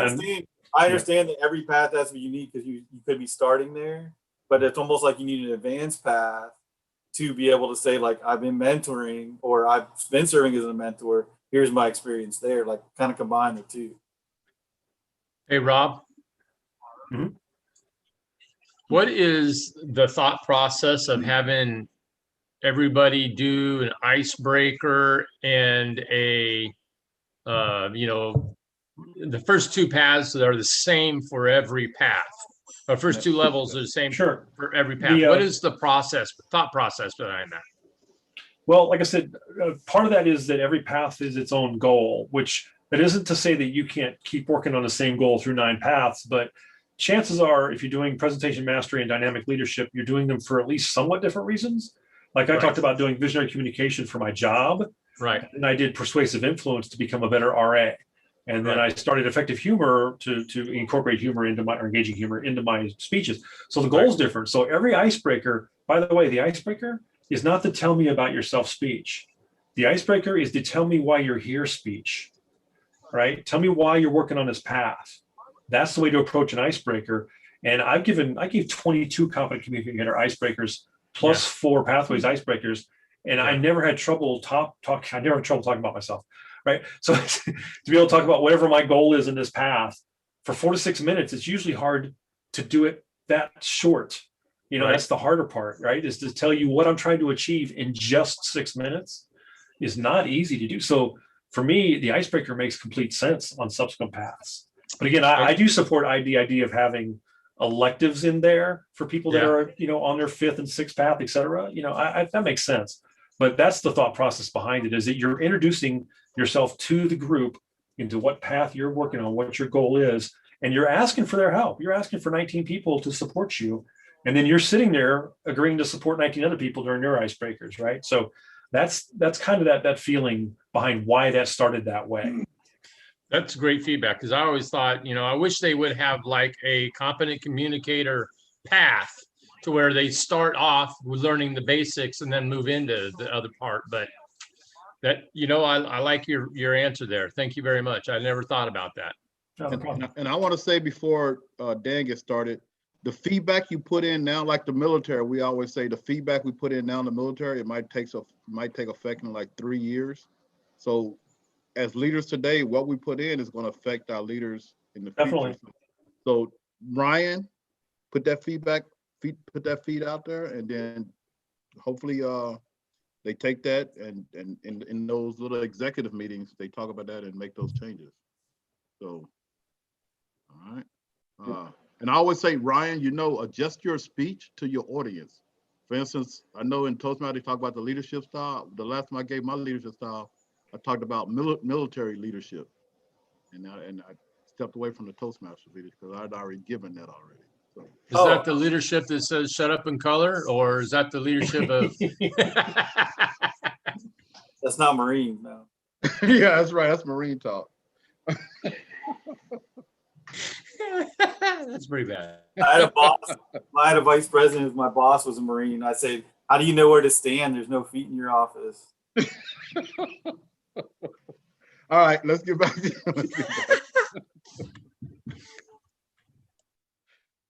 Dan. Yeah, I think I was supposed to introduce Dan, so Dan, take it away. Well, thank you. How do I top that? I'm trying to drop a Word document into the chat and it's not letting me do it. So I'll end up sharing that through email. And Shed, if you can keep an eye on the chat for me, please and thank you, because I'm obviously disabled to have less than 3 monitors to so some of the, function. I'm gonna say some of the comments, it take me a while to answer you guys because this is Zoom and stuff and everything. It's a lot of work. I got you. Thank you very much. I had no doubt. So we're going to talk about contests, conducting quality contests. So I'll share a little bit of information, and then Jerome, Rob, and Shed have agreed to be part of a panel question and answer. And many of you have tons of experience with contests, so feel free to chime in with a question you haven't seen us ask or answers that maybe we're not answering fully enough, so feel free to engage. A couple of pieces of business related to contest. For all of our area contests and division contests, we would like all of those on the district calendar by the 11th or so the 30th of November. We'll talk a little bit more about that in a second. By the 2nd of February, we will make a decision of whether we will not have in person and go to virtual only, because the district's decision is, TI gave us the choice that we've already mentioned. We can either say we're going to have a contest in person and then have the ability to switch to virtual if the winter goes poorly, or if we tell them now we want to be virtual, we have absolutely no option of switching to in person. So we like the ability to have the options, and it would be nice if we can be in person. So that's what we're going to shoot for as a goal. So by the 1st of February, we'll make that decision of yes, without question, we're going to have those area and division contests in person. That theory being that probably the club contest will happen in January. Most likely our areas will be in the February timeframe. And we want to have all of our division contests done by March 30th. That gives us that renewal that starts on April 1st for clubs to get in good standing, contestants to get in good standing. And then we'll have our district contest at the district conference, which is Friday evening, May 13th. And then the contest will be on Saturday, the 14th. This year we'll be doing evaluation and international contest. Do you have any questions so far on those little pieces? Are those deadlines going to be posted anywhere? Yes. Yeah, we'll make sure they're on the calendar if they are not already on the calendar. They Well, I may meant be on the calendar. just a deadline. So for the fall, they have to be done by this time. For the area and division, Well, need to be done by this time. And for us, we no longer have fall contest. There are that's still right, some that's right. districts that do, but when TI said they wanted to no longer have the fall conference, we took that as we would no Right. longer have fall contest. So we'll only have our contest in the spring, but yeah, we'll make sure that that is on the district calendar. But by December 30th, what date you want to have your contest. The where becomes the question, and probably is one of those first pieces of a quality contest. Well, where can I do this? Where can you have any event? Hopefully will be the answer, but COVID definitely will have an effect on that. I know that Johnson County public libraries are starting to open up a bit and be a bit more normal when it comes to use of their event space. I believe Kansas City, Missouri public libraries are fairly close to that same. I'm not sure if they're exactly as open as Johnson County libraries are. I'm not sure what the situation might be here in the Branson, the Springfield area, or Wichita, Topeka, but hopefully things will be a bit more normal and we can get back into using those public spaces we know of. For corporate clubs, the corporate clubs often have great conference space and can be a fantastic place to have a contest. But will corporations welcome people that aren't necessarily their folks with open arms? All those things will still need to be answered. So please come to Shed and Jerome and I with questions, reach out to one another if you know of a good place to have a contest. But it'll be just like it used to be before the pandemic. All of our contests were in person, no matter what. That's just the way it worked. Hopefully we'll be a little bit more normal and spaces will be as freely available as they were in the past. That at least is my hope. And I think that's the direction we seem to be going. But we'll have to see what the winter does present us. And I want to go back over those dates again. So by December 30th, we need to have our areas scheduled. By November 30th, we'd like to have both the area and division contest dates. I understand full well that you may not exactly know where you're going to have it, but if we can get those dates on the calendar, and an important aspect of getting them on the calendar is if you decide you want to have whatever, the first Saturday in February, and there's already an area contest, let's find a different time of that day or a different day to have that contest. Let's don't have overlapping contests if at all possible. And then the area, you want to have the area contest completed by? Area and division completed by March 30th, by that membership renewal deadline. Okay. So you don't have a deadline for area and then a deadline for division. It's just all of them. Okay. Yeah, all of them done by that membership renewal. Okay. I just want to make sure of the dates. I didn't. And that makes things a little bit easier. I'll show you the link to check somebody's eligibility. But if you've got a contest on April 2nd and the club hasn't made it back to good standing because you are actually now after that date of renewals. So April 30th gives us kind of a nice clean, this is the end of this renewal period and the start of a new, you don't have that crossover. Any other questions? And just to reiterate, after July 1st, when we all have our systems and we can look at everything, because right now we can't see certain things, we will be reaching out. The people that will be working with me will also be reaching out to the division leaders and saying, hey, can we get your area contest dates? Can we get your division director dates? So The people that will be working with me, I've already kind of briefed them on what we'll be doing. So someone will be reaching out to you. It won't be just Terry will telling you now and then you're gonna forget about it 3 months. So someone will be reaching out to you to work with you on that. I can see we have numbers in the chat, but I can't see the chat. Any questions in the chat? They were just talking about the dates. Okay. And think a little bit about that November 30 date. When is your first round of club visits due? Just happens to be that same date.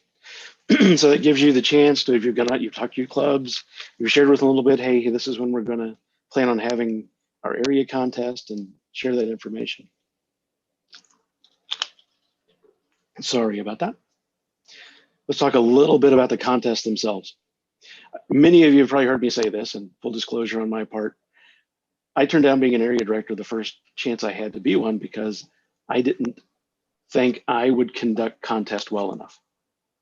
I thought that's going to be on my shoulders, and my mindset then, as it is now, is a contest is a place for our fellow Toastmasters that compete to show us their skills, to wow us with their talents. And I need to make sure that they have by far the best possible stage I can present for them to share those skills. And I was worried that I couldn't do that because I thought it's me that has to do it.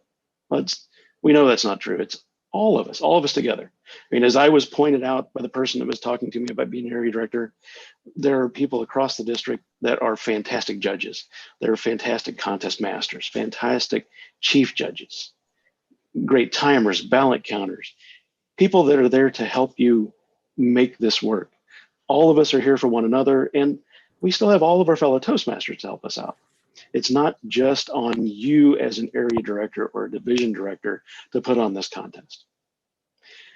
Because all of us working together, we're going to give that wow.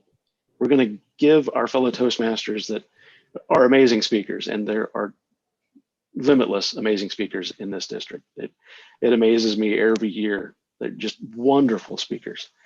But together, we can easily pull off a great contest. And we've been doing that the past 2 years virtually, and we did it for years and years before that in person. Maybe your venue isn't exactly what you think it is, but you'll be surprised. You know, it may just be a stark room with some tables and chairs, but that presenter has a space up in front, and they're going to wow us. So as long as we give them the box to start wowing us in, they will then step outside of it and amaze us. And I'm going to share a few numbers with you. There's a little bit of wiggle in those, but there's really not that much to putting on a contest when all of us are doing it together. Your chief judge, typically they'll tell you that person should find your judges.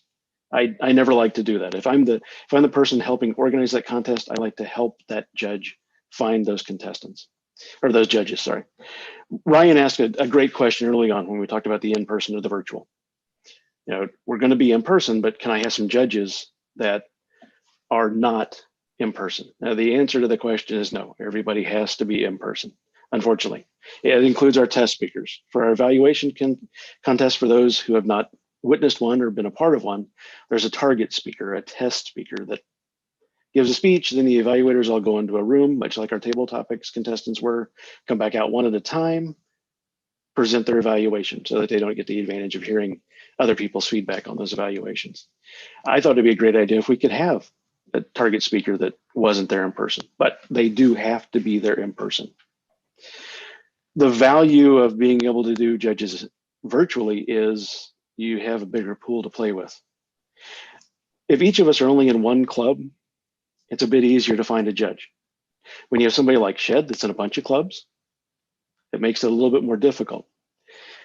Because at the area, you can get away with a judge not being in a club with a contestant. Preferably you don't. Preferably always a judge is never in a club with a contestant. But there are levels you can do that. You can't at the division and district level. So it's nice to try to avoid at the area level too, which can be a little difficult. I'm only in 2 clubs. I'm in a club in L and a club in R. But between those 2 clubs, I'm in people, I believe, with every other division. So you can definitely run into a little conflict there.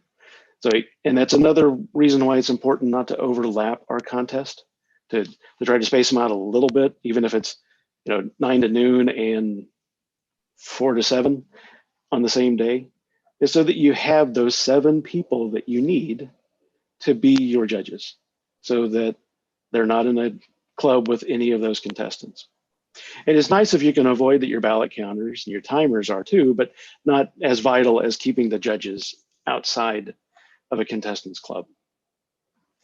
You need preferably 3 ballot counters and 2 timers, so that the ballot counters will work with your chief judge. You always need a chief judge as well, and a tiebreaker judge, so that we make sure that your tiebreaker judge, let me try not to confuse myself, and hopefully won't confuse you in the process. Judges, when they fill out a ballot, will mark who they thought was first, second, and third. A tiebreaker judge marks everybody, whether there's 3 contestants or 12 contestants at each level. That way that tiebreaker ballot can be used. Hopefully you don't get to that point with 7 judges, but can be used because these 2 contestants are very close, but the tiebreaker had them as 2 and 3 instead of 3 and 4 or 1 and 2. Your timers will count with your chief judge, determine the outcome, or sorry, ballot counters. Is there any way to start this all over? The ballot counters and chief judge will determine our winners by counting those judges' ballots as they come in. Let's do just a little quick rundown, and then we'll go to question and answer. So we start out our day. Our contest master keeps us entertained, gets the day going. With our Zoom meetings, Zoom contests, we've had briefings 2 or 3 days before a contest. When we have them in person, we'll have briefings actually day of, the way we used to do it. That contest master will talk to the contestants, they'll pick a speaking order.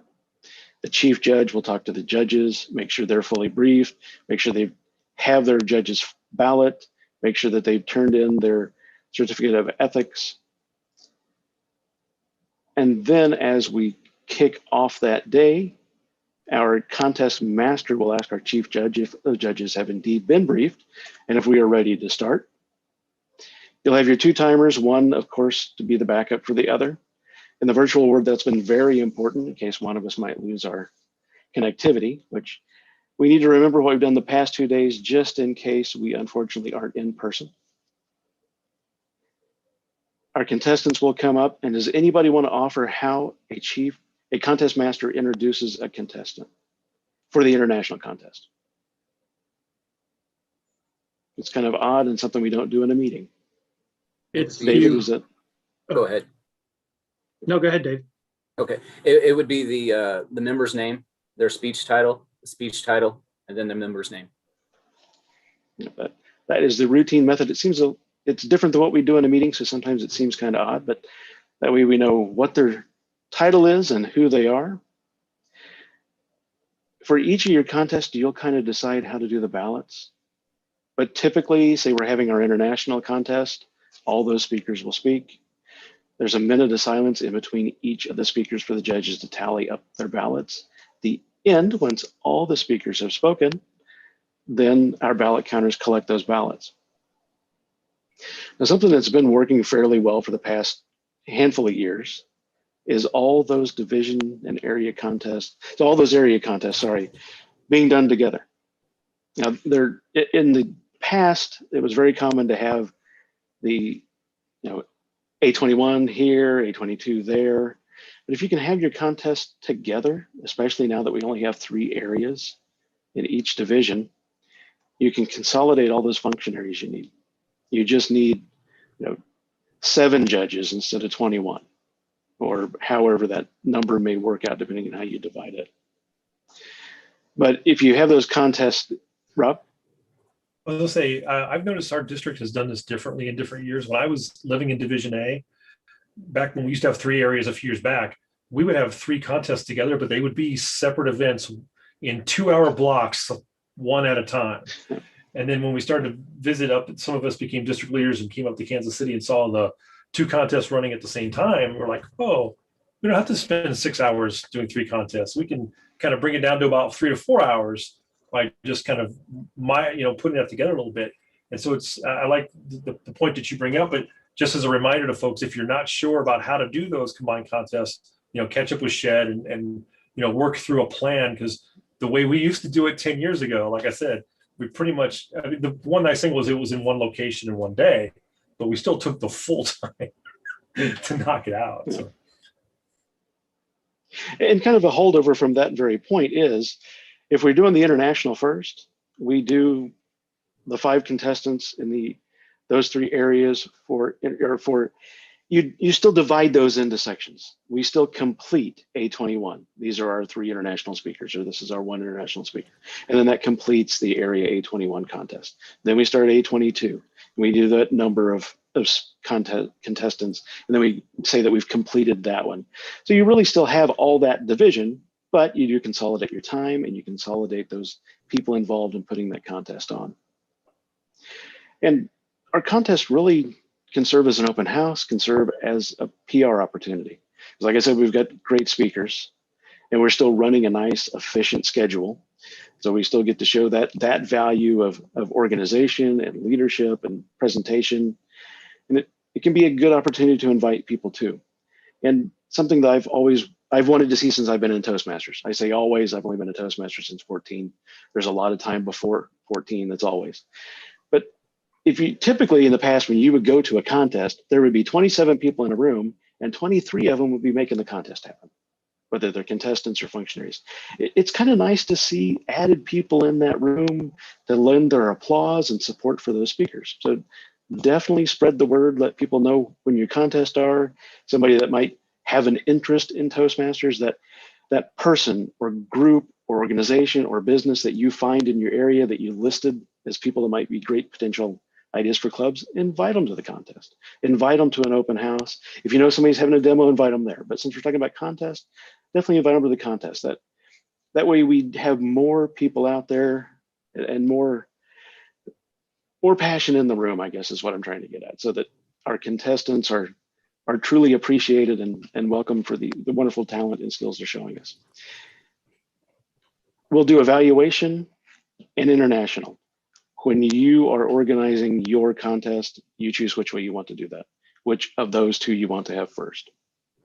I mean, there's really a great argument to be made to do it either way. That is really kind of your call.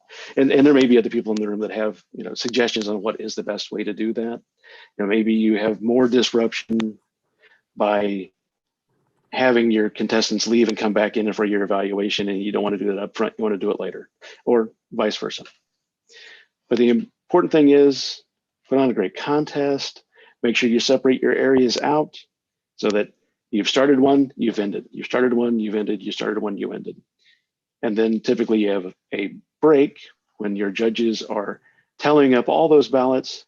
And if you're running the 2 together, you can go right into your international, grab all those ballots at each area completes, have that tally up and present it at the very end. Or if you want to really complete the international, you're doing international first, have all those ballots counted, interview your contestants while the ballots are going on, and then announce your winners. And you truly are done with that section. Then go into the second part of the day. It's really kind of you how you want to structure it. But typically, while the ballots are being counted, the contest master interviews those contestants. That way you don't have dead time and silence. You kind of keep people going the full day. Any questions on any of that?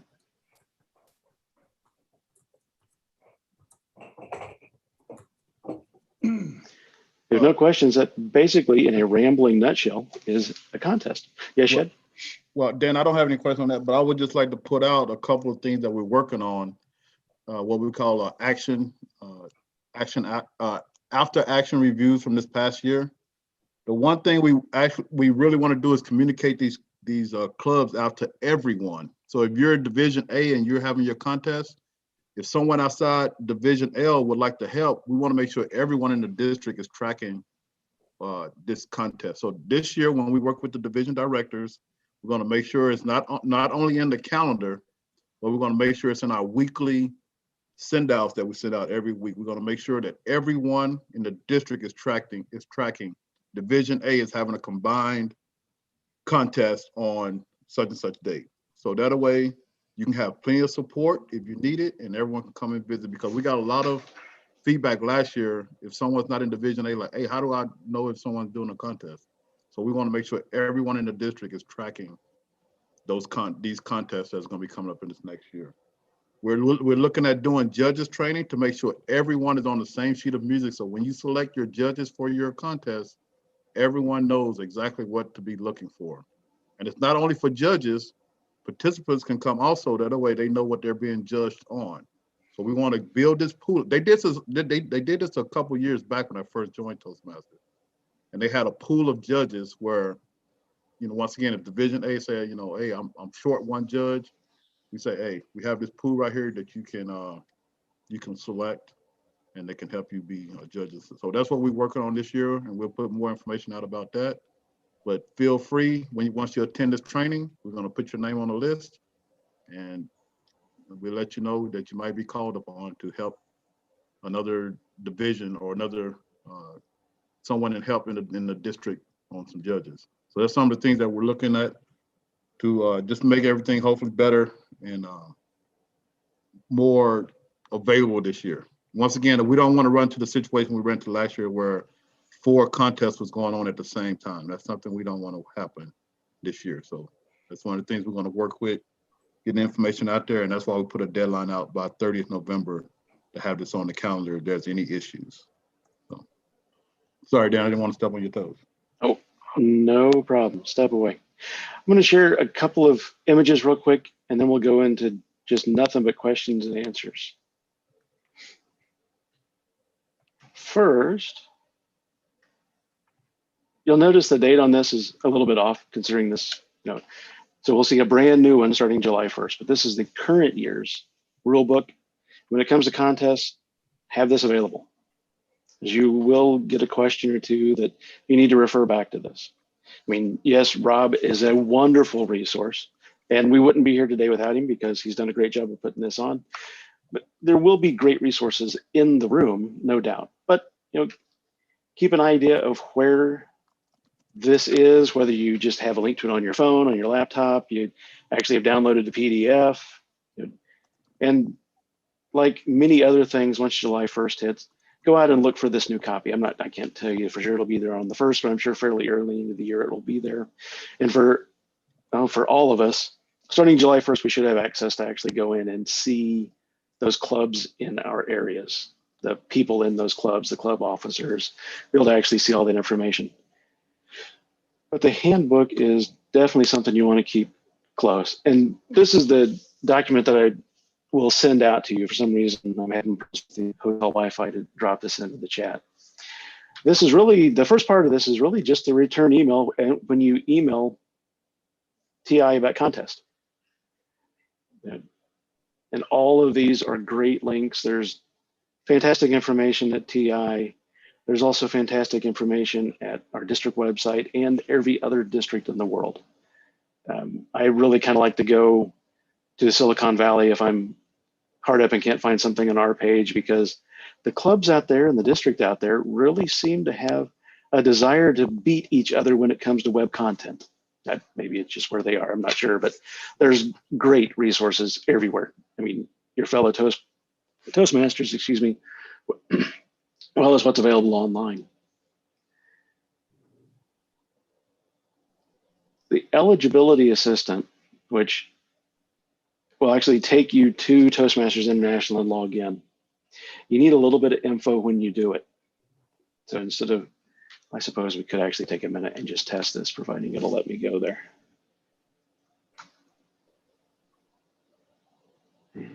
The link, my link's not wanting to work. But it'll actually tell you what role someone's in.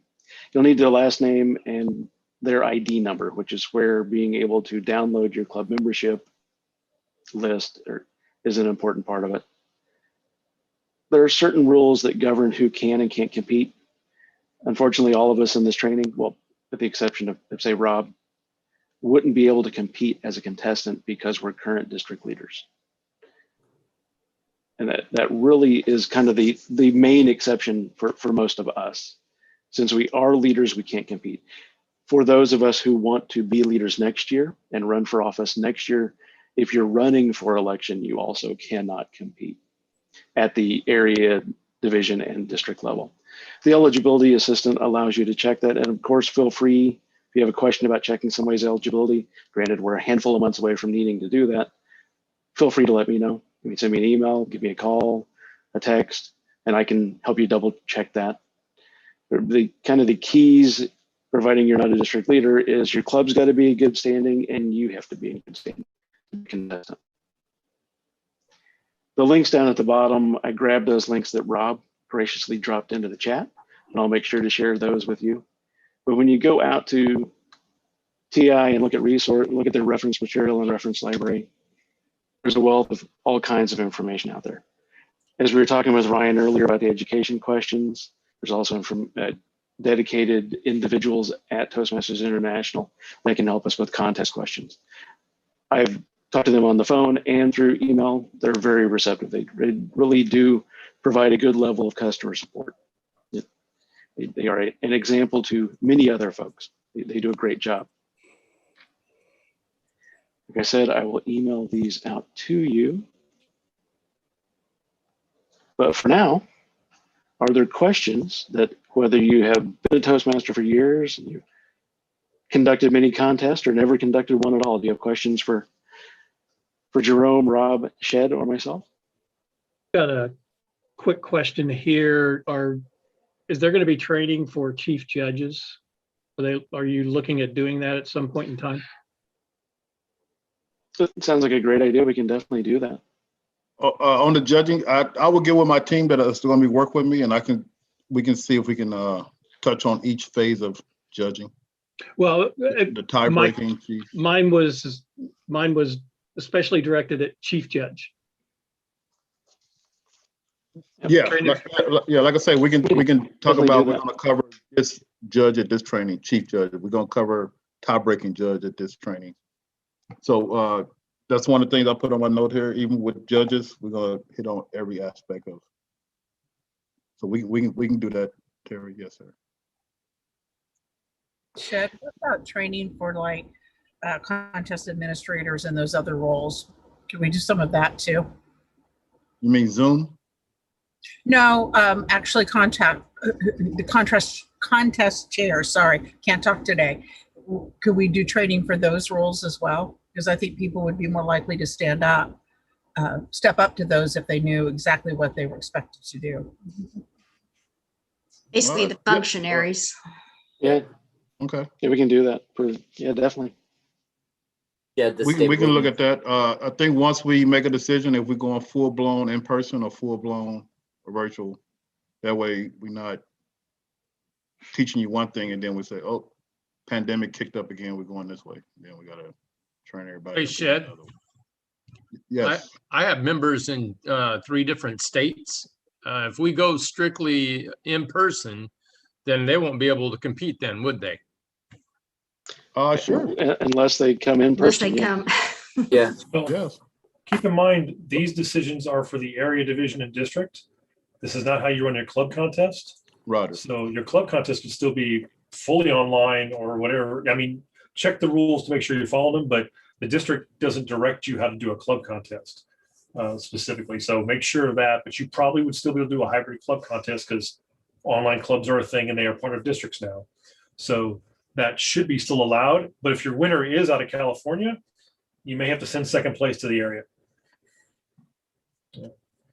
I mean, but yes, as Rob said, the club can still go online or in person, however they want to do it. But area is whatever the district is doing, they have to follow those rules. I got a quick question. Yes, So we're talking about having a contest in person. Can we still have the briefings online, or does it have to be the briefings take place right before? Because it seems like the briefings online worked out so much better because we could ask 1,000,001 questions. We had a few days to really think on it. And then that way you come into the contest pretty much ready to go. And that would probably save 10 to 15 minutes at minimum day of. Yes. That would be nice. Exactly. And let me, Yeah, I would say I'll confirm with, briefings online, and then that way you just come in earlier that day and just reiterate. Yeah. yeah, I don't think TI would have an issue with that, but I will double check just to be safe. But Okay. I mean, Rob, would that be something we could actually do and ask forgiveness later? Well, I do know in the past, before the current environment, they did allow that for judges training, but they were kind of squirrely on the drawing with contestants. But I got a feeling now we know how to do that sort of thing. It wouldn't be some weirdness anymore. So yes, I think you'd be fine doing it. And in fact, it's actually the International Speech Contest. Those briefings are done like 2 days in advance before the actual thing on Saturday. And in fact, a whole sheet is made with the contestants' names and titles that are given to the judges like a day early. Yep. So they know the speaking order well before the contest. So that's actually kind of a best practice to do that early if we're able to. Yeah, thanks for bringing that up, Shelley.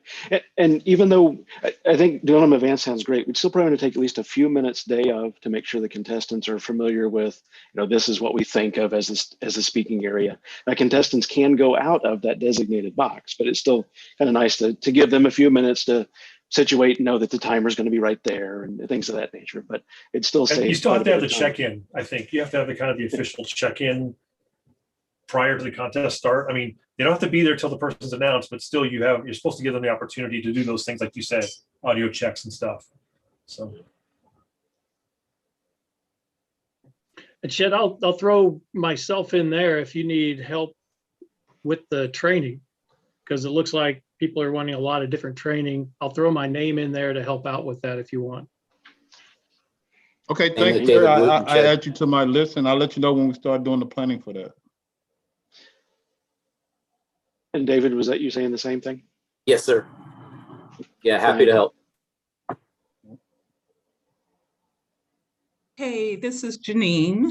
A slightly separate thought process on contest and to the point of supporting each other in the contest. Can somebody speak to how we are elevating our current district representative that's going on to compete? I would like to think that if I went out to the District 22 website today, like his face would be the first thing that would pop up on the screen saying he's representing us in the district, or excuse me, as our district representative, etc. I would like to think that if there were ways that we all could support him either personally or through our clubs, that's being pushed out.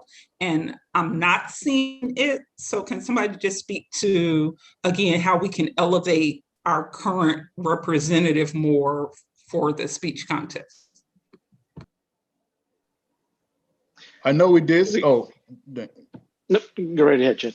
I know we did send an email out across I don't know if it was across the district, but how we could support him in his journey while he was preparing for that. So I know an email did go out there. We can work with trying to get his picture or whatever out there on our page, though. So yeah, having him on the website's a great idea. Thank you for that suggestion. And I think there might be somebody with initials DW that could help us with that. Is there any other information you would need, David? Yeah, I know he had moved too. So I would say I need the picture. Okay. I will find that email we sent out and send that to you. Anything else? Okay. Any type of information you want to include? If you have the link to the district, or not the district, but the international sign up for the conference, I can include that as well. So we can, I'm open to anything as it comes along. And Joanne, I know I've seen, go ahead, Janine. I was going to say again, if there are, maybe it's just reiterating to Shed's point what has already been put out there. But again, if there's a way that we can support him even now, so if he needs to be invited to some of our club meetings to practice his speech, encourage us to invite him that way, encourage us to register and attend the international contest where he's going to be competing, but just whatever we need to do to encourage people to support him in his efforts. Those are just my thoughts. Oh, those are great And thoughts. Yeah, and Janine, excuse me.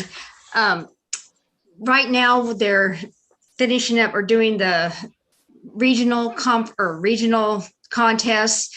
And so as soon as we know if he's placed and going on to the semifinal, we'll definitely, be doing more of that promotion of his practicing or being available to, be encouraged. But right now, we don't know if he's going on to the semifinals. We should know hopefully by the end of this month. And so right now they have judges looking at the videos that the district submitted. And yeah, I've been waiting to hear more information from TI on the next steps. And we don't have the exact agenda for when people will speak on the given day during the contest. Right. Or during the conference, sorry. But yeah, great ideas to get that info out there. And and I know I will be probably reaching out to him personally because I did want to invite him to one of our upcoming events. But I do know I heard that he had moved out of our state, but even still, with everything digital or online, I was still going to invite him to do a presentation at one of our events. And will somebody remind me of his full name? Joe Bungary. It's spelled J-O-B, isn't it, his first name? Yes, Job, Yeah. J-O-B. Gary. I'm It's an trying to think of how to amazing- spell his last name. Somebody put it in the chat. Yeah, there you go.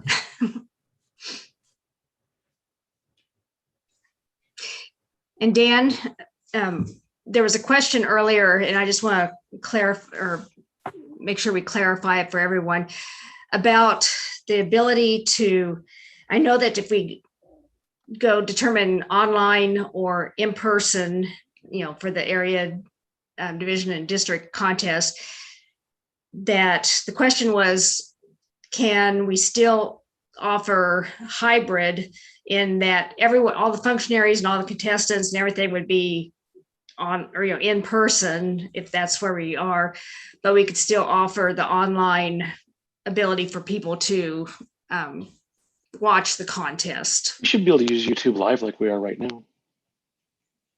So yeah, we could definitely do that. It's a bit of work to commit to early though. Yeah, it'll depend on, I mean, obviously we'd have to, whatever venue we were at, we would have to make sure that we have that capability and the equipment to do that effectively. So just From a things to- district level, we should be fine to do that. Yes. I mean, we Yeah. should have the Correct. equipment. Now, that does bring the question up from an area and division level, depending on the event space. That could provide some challenges. Mhm. Any other questions?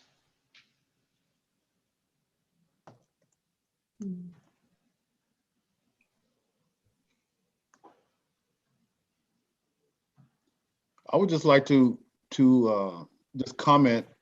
I know this last year has been a lot of challenges. The district has, I mean, not because I'm part of the trio, but even before I came to you guys, y'all did a great job of supporting the divisions and setting up training. And now as we go into the next year, we had a talk the other day about how things were in the past, how division leaders would set up their own training and things of that nature like that. So as we start transitioning to back the way we did things a couple years ago, we'll be calling up on people like, hey, start looking for venues, to have this training and stuff like that in case we go back to in-person meetings. I know in Topeka, when I was Division T, we had our Division T training in Topeka at the library there.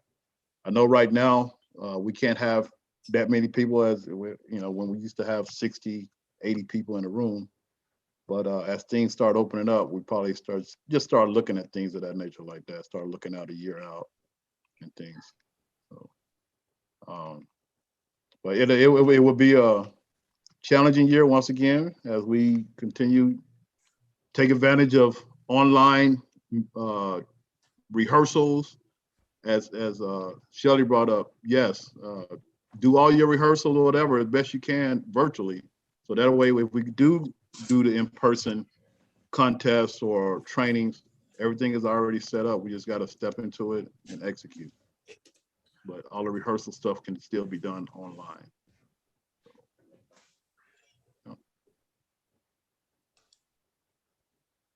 And we're all in this together. I already said I'm probably going to, step on it plenty of times this year. But guess what? I already told my peers I'm here to the end. Unless I don't think anybody ever got fired for doing volunteer work. But we're definitely not firing unless you. Unless you guys fire me, I'm here. I think you're safe. You're very, very safe. I might be the first fired from volunteers. Any other contest related questions? If not, there's a slim chance that we could have back quite a bit of our minutes. Oh no, I'm going to use all my time. Like Shed said, we're all in this together. I mean, if it seems daunting, ask.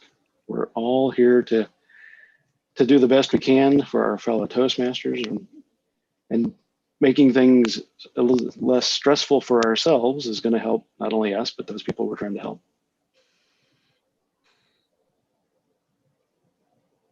Cool. I like that, Cheryl. Oh, yeah, might be called upon. So, all right. So, do we want to go in reverse order, Jerome? Are we ready to call it? Let's say so. All right. Windows open. Didn't have any other comments. Great turnout today, and just looking forward to the good setup that we have going into the next year, and looking forward to working with everyone. Yeah, there's a wealth of knowledge here, and everyone's here to help. So, all right, and I guess I'll go next. I just want to say for all the incoming leaders, this is the last two trainings has been excellent turnout. I remember when I was area director, division director, we used to always have, small crowds or whatever, but this has been great. So we've had about 30 people online, both trainings. You guys are the leaders. Please try to find a mentor. If your outgoing person is not working with you, find someone to help mentor you. Sharon, who's in Division T, she's in my area. We've already talked about, I'm gonna be mentoring her, showing her where to find all the reports to run and things of that nature like that, because we want to make sure that we're all successful. If you have any issues, please send an email our way. And if there's a couple people out there, we can do some training on Zoom and put it out there, because I'm pretty sure the question that you have, everyone else probably had that same question. And it's not embarrassing if you're a new area director, say, hey, I don't know where to find A. We can show you, because everyone looks at the dashboard, and the one thing I learned about the dashboard is never updated on time. I go to the daily reports, and that's where I find the information. I was on a call the other day with someone say, hey, I just signed up 2 new members and I don't see them on the dashboard. Did you go to the daily reports? That's where you would get the real-time data. As soon as you sign that person up, by the time you log off your computer, they're already in there. So that's where you get those reports, daily reports. And I'm proudly to show you guys where to look for those things. Once again, we're in this together. I don't think any one person can make this organization run smoothly. And there's going to be always things that we can improve on. We can make a suggestion today. It probably take effect instantly, probably, in a couple of days, we can get it on there. But if we're talking about TI, it's going to take for them to go to their committees and things like that, and probably get effective in a year or two, just like in the military. What we say today, you'll see it 3 years down the road. All right. But please send your questions and just give us a little time to answer them. I tell everybody right now, usually give me 48 hours to answer you. Now, I usually answer them kind of right back, but at least give me 48 hours, because we all have work and families and things like that outside of Toastmasters that we have to take care of. And I believe our families and our work come before Toastmasters, but we are here in this organization to make it run as smooth as possible. So send your questions and we'll try to get you an answer back at least within 48 hours. And if we can't get you an answer, we'll at least respond back to your email saying we're working on it. All right. And I just want to say, I didn't say Joe's name because I always want to say McCreary, but it's M-O. I always want to say MC. So, but he did an awesome job. Joe did an awesome job in this contest, and hopefully he can go on and represent the District 22 well and win it all. Other than that, guys, that's all I have. I'm excited for July 1st to kick off. And I'm just excited because Sharon keep asking me all these questions. I say, Sharon, I can't show you until July 1st. So, but if anybody has any question at all, please let us know. I'm looking forward to working with my new team also in PQD. And Terry, I will definitely be adding you onto that list. All right, and I do have a question. Sure. So when, yeah, so just somebody playing the closeout music. No, I wanted some background music for my question. When can we expect to have access to the district not administration, but the reports and everything? Like the lists? It's usually July 1st, right? Yeah. Well, the district one. Okay, so we wait until July to have access to that? The district, which When you say like district, the what do district you- wide. Have a district login for, Oh, that would probably be a question for David Wooten as far Oh, as. to get into the Free Toast Host page. Right. So Right, the the Free dis- Toast yeah. Host page is manual. So I have to deactivate the other officers, but I also need the list of new officers. I'll And then send that to you. Once those are submitted, there is an email that's automatically generated if you're not an existing user that you have to opt in. So, and that expires in 30 days. And if you don't accept within the 30 days, it starts the process over again. So make sure the email is correct that you have that Dan's going to be sending, and watch your emails. Once you get the opt-in message, select it, and then you can sign in. If not, it can go out longer. okay, and that's the district leader login, right? Yeah, on the Yes. district I think Free they're Toast talking Host about Free page. Yes, Toast district Host. leader login. Correct. Cool. And is the email address that all of us use to receive this invitation today the email address people prefer? I mean, hopefully it's what TI has listed as your email address, but anybody with any other preferences? Okay, I'll get the list and the email address to you as soon as possible, David. Okay. And then just for everyone on the call, I'll start that on July 1st. And so watch for an email from me between the 1st and the 4th, because it does take a little bit of time. Thank you for all your efforts. No problem. Joanne, did Stephanie you Mantle, have- Stephanie Huh? Mantle, you should probably go out and change on TI in your profile if that's the email you want to use, the @Gmail, because we use, the district downloads those membership lists, and that's the emails we use is what you have out on international. And that's how International Joanne, thank you. contacts you. Mhm. Yeah, so definitely make sure that what you list as your preferred email of Toastmasters International truly is your preferred email, because that is where they will send all their correspondence to you. And as Joanne mentioned, that's where we will find information when we pull the information from them.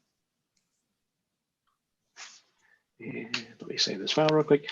Joanne, is there anything you would like to say as our district director?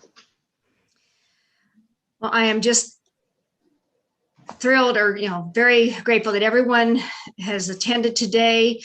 I think Shed and Dan may have already said, we've had great turnout for this training and last part 1 training.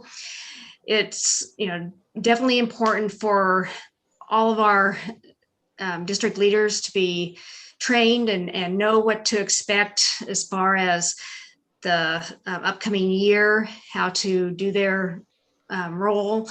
And like you said, know that you are being supported by all the other district leaders as well. You're not in this alone. If you have questions or problems, feel free to contact if you're, if you're an area director, your division director, and if, your division director may not know that solution, they're definitely welcome to contact, the trio or any of the other district leaders that are out there. It is, as mentioned also, the goal is to have as much information as we can on the district website and shared with you so that you know what to expect and know your timelines, deadlines for all the different milestones this year. I'm, again, just grateful for all of you stepping up to be leaders this year. And I know you're going to be in good hands with Dan, Shed, and Jerome. And I'll also be there as a mentor to help, them and all the rest of you as well. So thank you again and have a great year. Thank you. Thank you for all your support. For all of you, thank you very much, as Joanne said, for stepping up, district leaders, for being here today. All of those wonderful suggestions for places that we might be able to create a club, make sure you share those with Jerome and Shed and I. Any individuals, groups, organizations, businesses that you think would benefit or want to form a club, reach out to them. I mean, that's how we grow. Thank you all for being here and sharing your time with us. And as Shed said, family does come first. Life does happen. My first goal is for you to be happy Toastmasters. I want you to be the best area director, division director, club growth, program quality you can ever be, but I want you to be a happy person and Toastmaster first and foremost.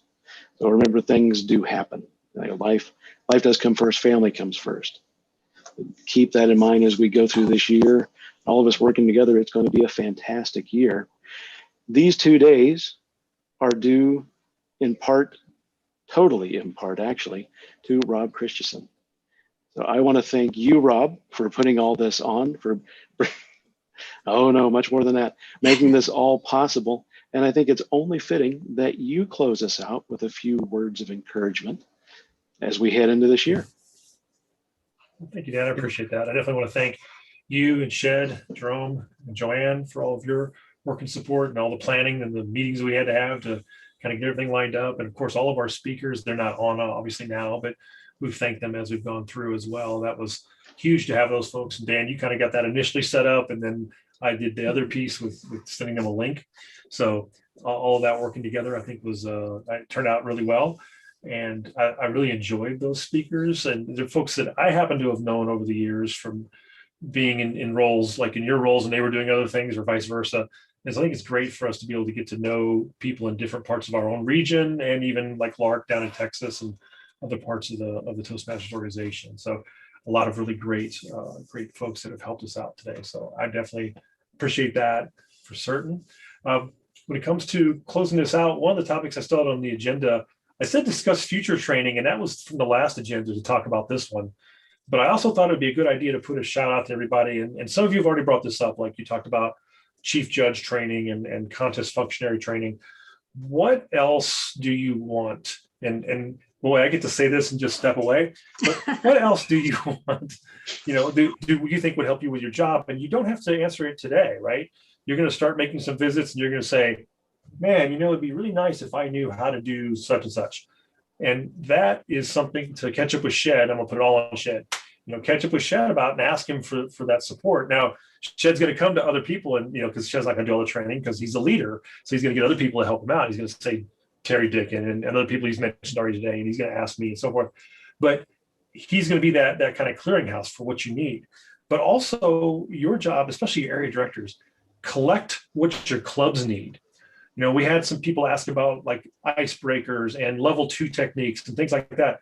There are things that we can do at an area division level or district wide to support our clubs. And if you notice you have a club or 2 clubs in your area that are really not adapting pathways well because the members don't understand how to do the assessment to pick a path, then let's set up a training in your area with just your clubs. And you can coordinate that with Shed. You can run that as an area director, or if you're not feeling like you can run it, Shed can help you find somebody, and then a person can come in, because we have a lot of pathway guides and ambassadors from the last couple of years that I know, and I'm not going to call like people like David Wooten out in public or anything, but there are some people that did support, or David Anlick, I was on the call too, that did some pathway training for us. And there's many others, right? So, and that's why I said Shed's supposed to, he's responsible for memorizing all the names. Hey, Shed, who can we get to help us with that pathways training for my area? And that's why we don't do area contests in the fall, actually, is to give you the time to do the training to support your clubs in the fall. So take that opportunity, take that challenge, as an area director, to say, okay, what one thing would help my area the most? And bring that up to your division director in the Shed. And then, together, the leadership will get together and help support that. And so that would be the thing I want you to walk away from here, is remembering this isn't the end of the training for the year. This is the start of the training for the year. So let's find out those opportunities and help support our clubs. And if there's anything I can do to help, again, feel free to call Shed. And then he'll No, but serious, Rob, that's why I say area director was my best position, because working with 2 college clubs might be different than working with anybody else. But my thing was, hey, Shed, can we get interview training? And so I would put it on as an area director, and guess what? My guys would go and blow away interviews, get jobs everywhere. I love that. So when I brought it to the district, hey, some of that will be very niche. Exactly. Some areas, like there are some areas that are pure. We used to have one area that was just farmers insurance, right? I mean, at one point, I think there's 2 or 3 clubs now, but I mean, there are some areas that are like purely corporate clubs, some that are purely community clubs, some that are a mix. And so some of those needs are going to be different, right? In different areas. That's why we suggest that. But that doesn't mean like 2 area directors can't get together and host a training for 8 clubs. Or again, if it turns out to be something that we need to do district-wide, Shed can incorporate it into the January TLIs, right? I mean, there's a lot of options there. So help us help you, right? Tell us what you need, and we're going to help you out with that. So that's, like I said, if I were going to leave one parting message, help us help you. Let us know what you need, and we'll be there to help you. So Bob, do we have any idea when the new the area report's going to come out? They said after 1 July. So all of you new area directors should be getting an email to include us, the district should be getting an email with this new report that should be coming out. Be nice to get training on that. Okay, perfect. That's one of the things we'll touch on our very first deck meeting in July, or those reports. Hopefully we'll have all the information to be able to do so, but that is our goal, to at least touch on those new reports by then. So do you have schedules? I've already have all my clubs scheduled in my calendar. Do you have anything on deck meetings that I need to put in? Are they on District 22 calendar? Actually, you should have an invite to all the deck meetings already. Okay, I already If not, I need to. You're right. Okay. You're right. Send it up. Sit there all night one time for what, 12 meetings? Yeah. I feel your pain. Terry, do you have a question? Yeah, I do. Well, it's more of a comment. Area directors, don't forget to lean on your division directors. I've been hearing a lot of talk about, contact Shed for this, and contact Jerome for this, and contact Dan for this. Don't forget, you've got a division director, because those 3, they're busier than you could ever imagine. So yeah, lean on your division division and yeah, because they can. I didn't mean to leave you out on that. You're right. Yeah, no, I definitely. I just want to make sure that the area directors remember they've got a division director there that they can lean on, that will work with them, especially in their division. Don't forget that. Well, I'd go farther to say always remember it. I mean, actually intentionally include them every time. Exactly. Actually, intentionally include them every time. Even in things where I said, oh, ping Shed, actually ping David Wooten and copy Shed, or vice versa. You know what I mean? Start with your division director first, and then go to the next step. Thanks for pointing that out, Terry, because I did kind of just skip to the next guy, so I apologize. But you've been retired too long. You forgot your chain of command, didn't you? Call the general. Call the guy with the hat.